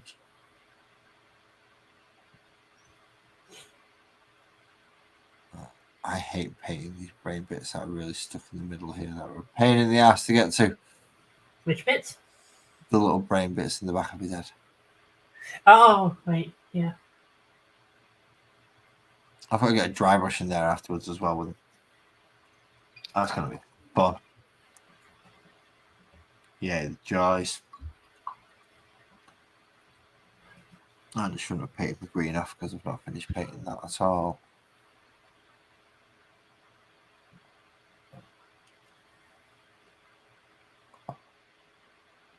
No, I want that to be purple.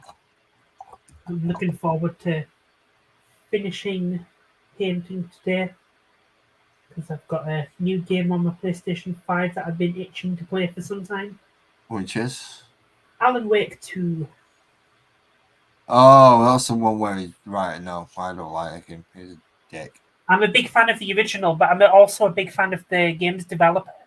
That oh, by the way, Buzzard said I did 20 minutes ago. All right. When did you send that? I'm a big fan of Remedy Entertainment. There you go, mate. Sorry, I didn't notice you sent the message. I said put it in the private chat. No worries. Evening, Jessica. How do, lass? How do you do? How do you do? Good evening. Yeah, I said put it in the private chat, please. Yeah, I discarded it, but never mind. Yeah, see, I don't. If I'm not looking at the screen and it just comes up as a pop up, I don't get to see it, and therefore I miss it. If you put it in the private chat thing in here, it pops up and it pops up as a little red thing on the thing. You say, "Look at this." I know. Right, I know. It's like, right, all right. I've got to go and look up there, have I? Okay. So that's how that one works. So yes, for future, yeah, please put it in the private chat. It is so much easier for me to keep track of. You're getting through these tonight, aren't you, fella?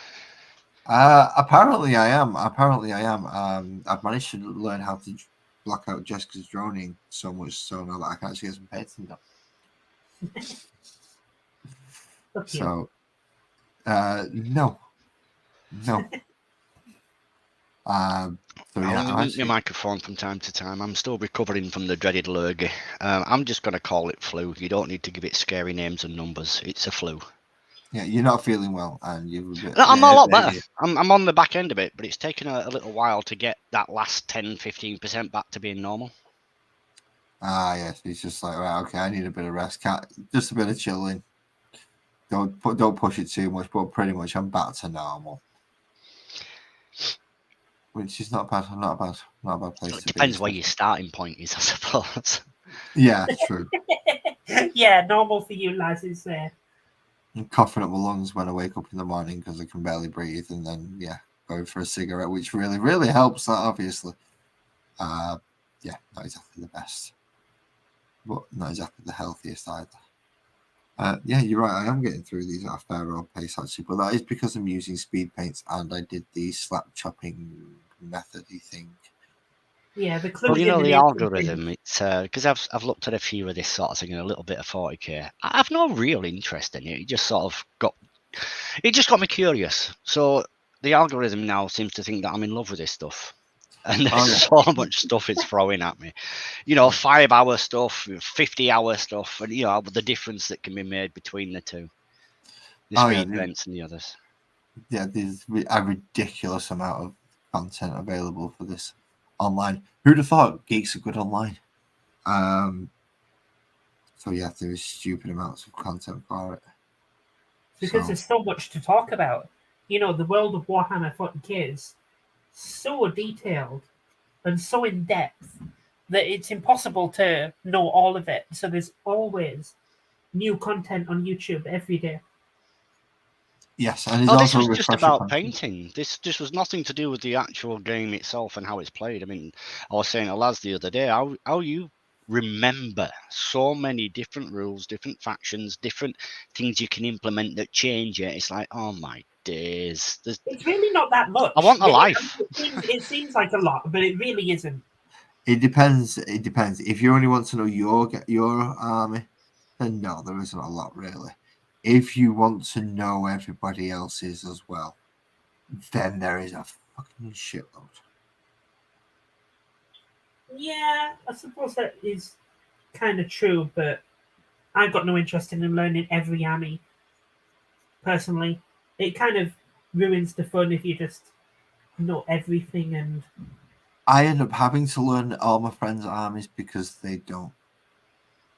well, yeah, because your friends' armies are just you, basically. You basically you only ever play yourself, essentially. Not always. If I play the Tau or the Necron player, then it is a different general that's putting the army together and a different general that's done it. So I'm not playing myself in that instance. If I'm playing Grey Knights, then yes, I'm usually playing an army that I myself have built for them out of the models that I know they have available and models that I know I can proxy. So they do get a variation sometimes. And now I also have a chaplain in Terminator armor, which has become available for Grey Knights as well. So there is a bigger choice available for them now. But I don't see it. I don't get the fun of that. If you're going to play a game of 40k, the part of the fun is not knowing what your opponent's going to have until you start playing. True. That is part of it, but you can still have an enjoyable game even if. Of course you can, yeah. Look, I know that 15 paladins are going to be a nightmare to take down. And the advantage of me playing me is I'm building the army, and I'm going to build the army to win.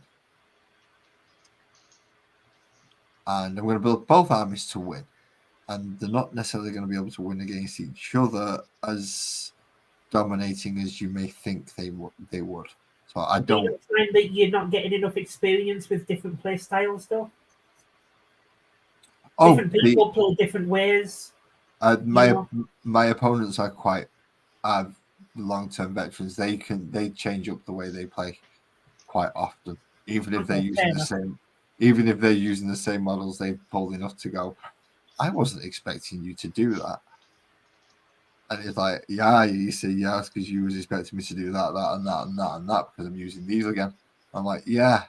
It's like, nah, these could be used like this. It's like, oh, you sneaky little bug. It's like when I think you'll have that reaction when you play against my salamanders. Well, it's like when he parked his empty Land Raider in the way of my Tyranid horde. And it was like, well, I'm just going to crush that. And I didn't. He took me turn after turn after turn to get through it. And it was like, I wasn't, you bugger. You basically stopped me in one move. You stopped my entire army from getting to the majority of yours in one move and then just shot through cover at me. Yeah, I've done that. I've done that sneaky little move before. And then he dropped his Terminators into more advantageous positions and ended up in quite a good place rather than if he had allowed me to get around his Land Raider through bad positioning, then I would have been able to get to his troops, which wouldn't have been good for him. It's like one combat patrol game I played, they were using the Khorne, the word bearer, was it World Eaters, sorry. And he wanted to charge my Terminators with 2 units.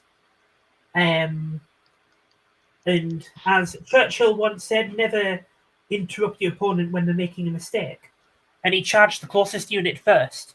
Now, you would think that's the perfectly normal thing to do, but if a model can be made to base-to-base contact, it has to go to base-to-base contact.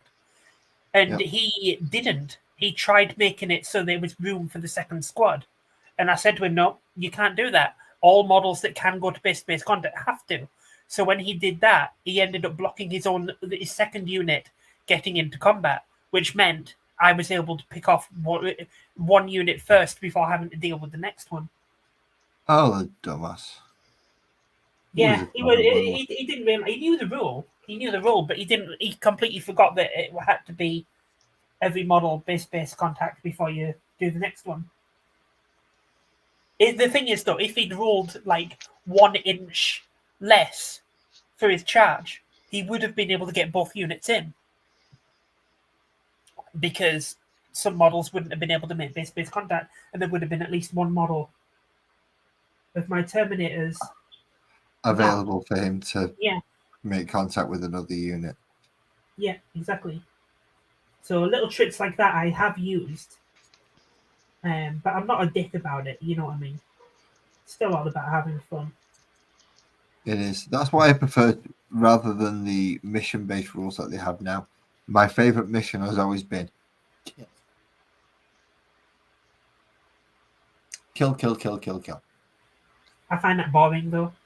I think having the secondaries and the main missions to actually have to think tactically is more fun. Just kill. There's no tactical thing in that. It's just who can roll the best dice. Not really. There can very much be tactics involved in that. Sometimes, but playing with the missions is, in my opinion, more fun.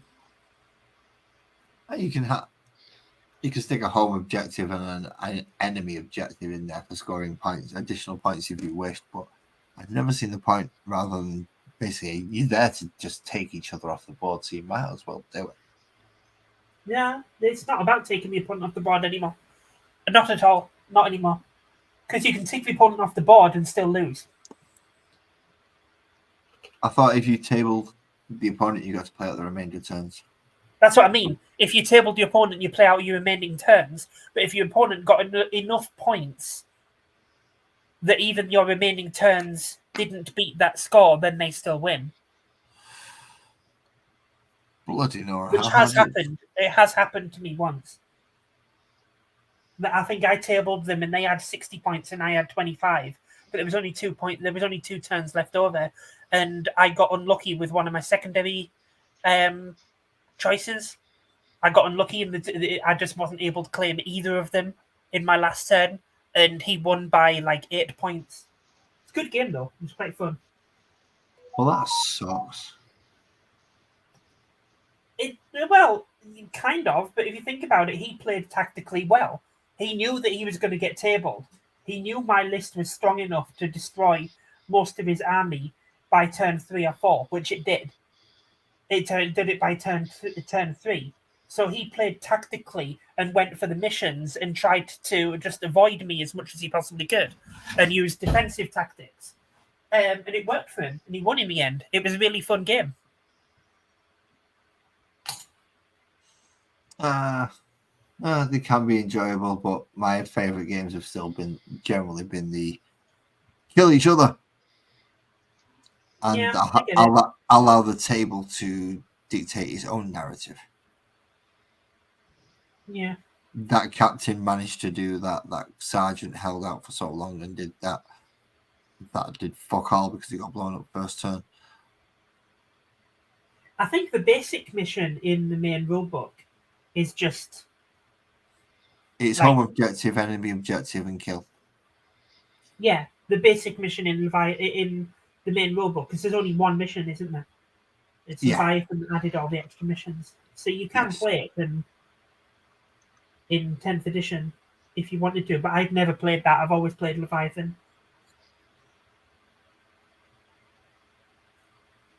It's not bad because you still have objectives, because you have to hold your home objective and take the opponent's objective marker as well. Well, if you want to, if we do play a game of TT, if you do play a game on TTS, we can do that mission if you wanted to. Yes, I'm going to have to finalize a list though, and I'm still not sure which lists I'm happy with, because obviously I don't have to take the salamander style list. I can pick fighting style. I can pick any because it's just codexy. Of course you can. But I would like to be able to take my Firestorm list because it's the one I'm enjoying playing with at the moment. So if we both played a Firestorm, it would be a little bit it would just be who could roll the best dice. So it would be nice if you did something different. But if you did want to do the Firestorm list, let me know in advance, and I'll just bring my Tau or something. Yeah, you just bring the ranged ones that I've got to stay well over 12 inches away from me. No, not because of that. Just because it's something different. For me, it would either be Salamanders, Black Templars, or Tau. And at the moment, I'm not wanting to play Black Templars. It's between Salamanders and Tau. Right, okay. I thought your Black Templars were like damn near indestructible and, they kick ass. Not indestructible. They're just extremely good in combat.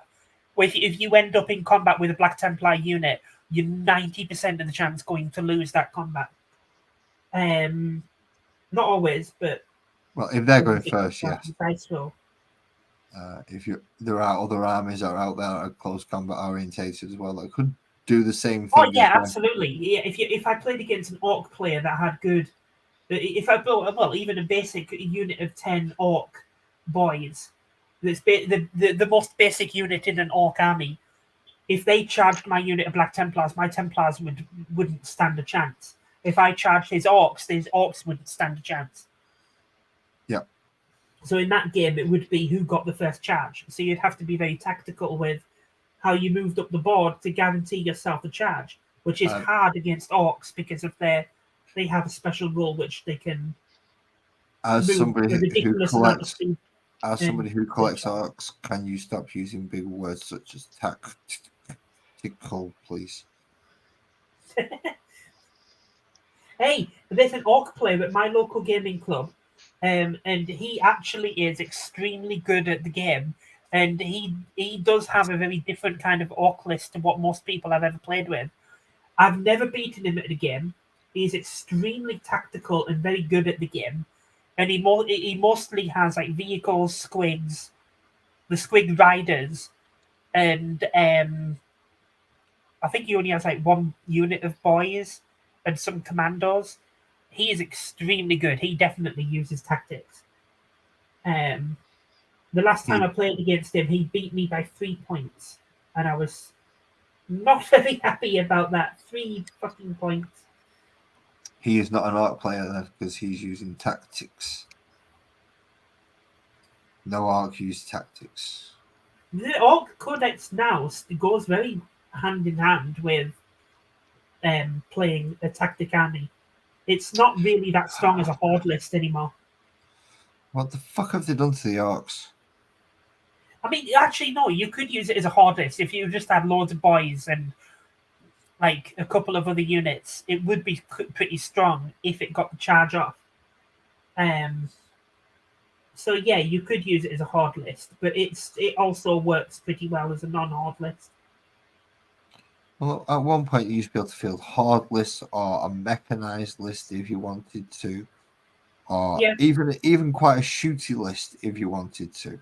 Oh yeah, I mean, but this guy that I'm on about, his orcs are pretty good for shooting. And well, it's not orc strong point, so. But now they've added the beast snaggers in. The beast snaggers are nasty. Yeah, I'm not happy about that. And they should just be normal boys. All right, beast snaggers could be a culture, and it's something you can give to them. But all cultures should be able to get the squig riders with that special rule, rather than just being a beast snagger rule. Because if you don't want to run beast snaggers, then you'll lose out on so much.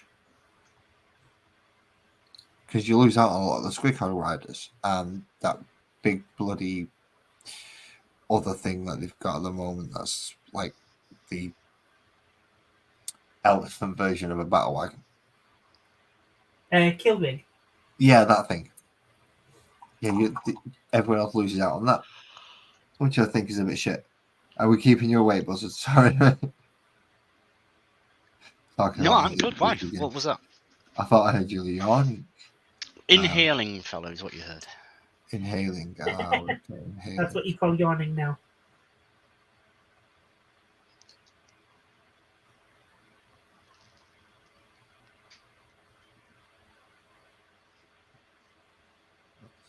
Filling some of the black section back inside his helmet again. But yeah, let me know. Do you want me to remind you again? Yeah, you're going to remind me. Send you a message about having White game on shoulder TTS. pads? No, not about white shoulder pads, but actually getting an army together and go, send me an army list so I can put it in TTS. It's all right, okay. I mean, I'm not sending you an army until you've finished your list. Yep, of course. Which list do you want? As I said, I've built loads. I can't remember half of them. It's up to you. I know my lists. I have my list for Tau and I have my list for Salamanders. They're both pretty strong, in my opinion. Right. You pick what you want to do, and I'll just take whichever one makes sense. I'm not going to pick my Salamanders if you go for the Salamanders theme detachment. That's the only thing. If you go for the Salamanders theme detachment, I'll take my Tau. Otherwise, I'll take my Salamanders. It's simple. I've got my two lists already done. You just pick which list you want to bring to the game, tell me what it is, and then we'll share the lists and organize a day. And we can make it a challenge if you want. If you win, you can have Synscape credit. I'm not particularly bothered about that. If a winner you decide is worthy of credit, then fair enough. But if not, then yeah. Well, my challenge is if you win, for every one victory point you get, you beat me by, you get 50 pence credit. Which means if you get a perfect score, 100-0, you get 50 quid. And that challenge is up to anyone who wants to challenge me for a game. And I do actually have two people actually that are wanting to challenge me. We just haven't organised the game yet. I'll organise those first while I'm faffing about with lists. No, just do it whenever. Because, I work from home. I can choose whenever I want to do it. And it helps my business anyway. Because, I'll put the battle report up in the chat. I'm not going to do it in live stream, though. Yep, no, that's a pain in the ass. Don't do that. Yeah, I'm not going to. I'm speaking from experience. That is a pain in the ass. Don't do yeah, and again, I don't want to have to edit it and then because I'd have to hear my own voice and stuff like that. So it's not going to be recorded unless you wanted to do that. So I may record it and it would be a very long game if I did. Yeah. It would be like playing it is like, right, okay, but I need to just hold on a second while I zoom down and record this scene in here and do this and do that. Yeah. Totally get that. That's fine. Then in post-production, add laser beams and bullets and explosions and crap like that. I mean, I played a 2,000-point game on TTS a couple of weeks ago and it took only 2.5 hours. So it was pretty decent. So it can be done in a good amount of time instead of the amount of time it took us to play our game. Yes, it would. Right, so just bringing it back to the fact that we are live on YouTube and forgot all about this. In fact, just before I do, because I just noticed something that I need to clean up.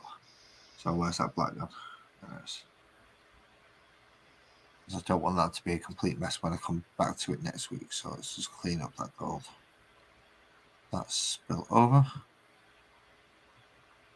So we have partial chaplain ready for next week. Okay. Also, drying and getting ready for next week, we have a Neurolixer and a lot bloody bigger than I realised and looking better than I realised slightly. I'm going to have to double check maybe a few things and go over him again because I'm not sure what to do with his mouth. I might do that red like I did with the Carnifex. But not looking too bad on a non-emissary. Definitely going to spot it on the board. No chance you're going to miss that bloody thing. Yeah. So that's That's pretty good. I'm happy with that at the moment. Bit more work to do on the base, which I'll decide on when I come to basing it, because I'm not sure what to do with the rock bit. The metal bit, I'll just go back over again with a wash at some stage and give it a null oil just to dull that and hopefully give it the metal sheet. Other than that, I'm quite happy. Then I've just got a few touch-ups, let it dry properly, and then dry brush it. But I'm going to do that next week. So thank you everybody for coming to watch me and listen to me and Sinscape and Buzzard and Captain all waffle and complete and bottle all night. And if you've got any enjoyment, you've got any education, you've got even just a laugh out of it, well done. Thank you very much. And I'll see you all next time.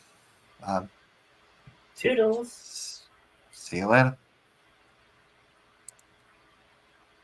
Remember to end stream this time, because last time we just left the studio, didn't I? Yeah, end stream.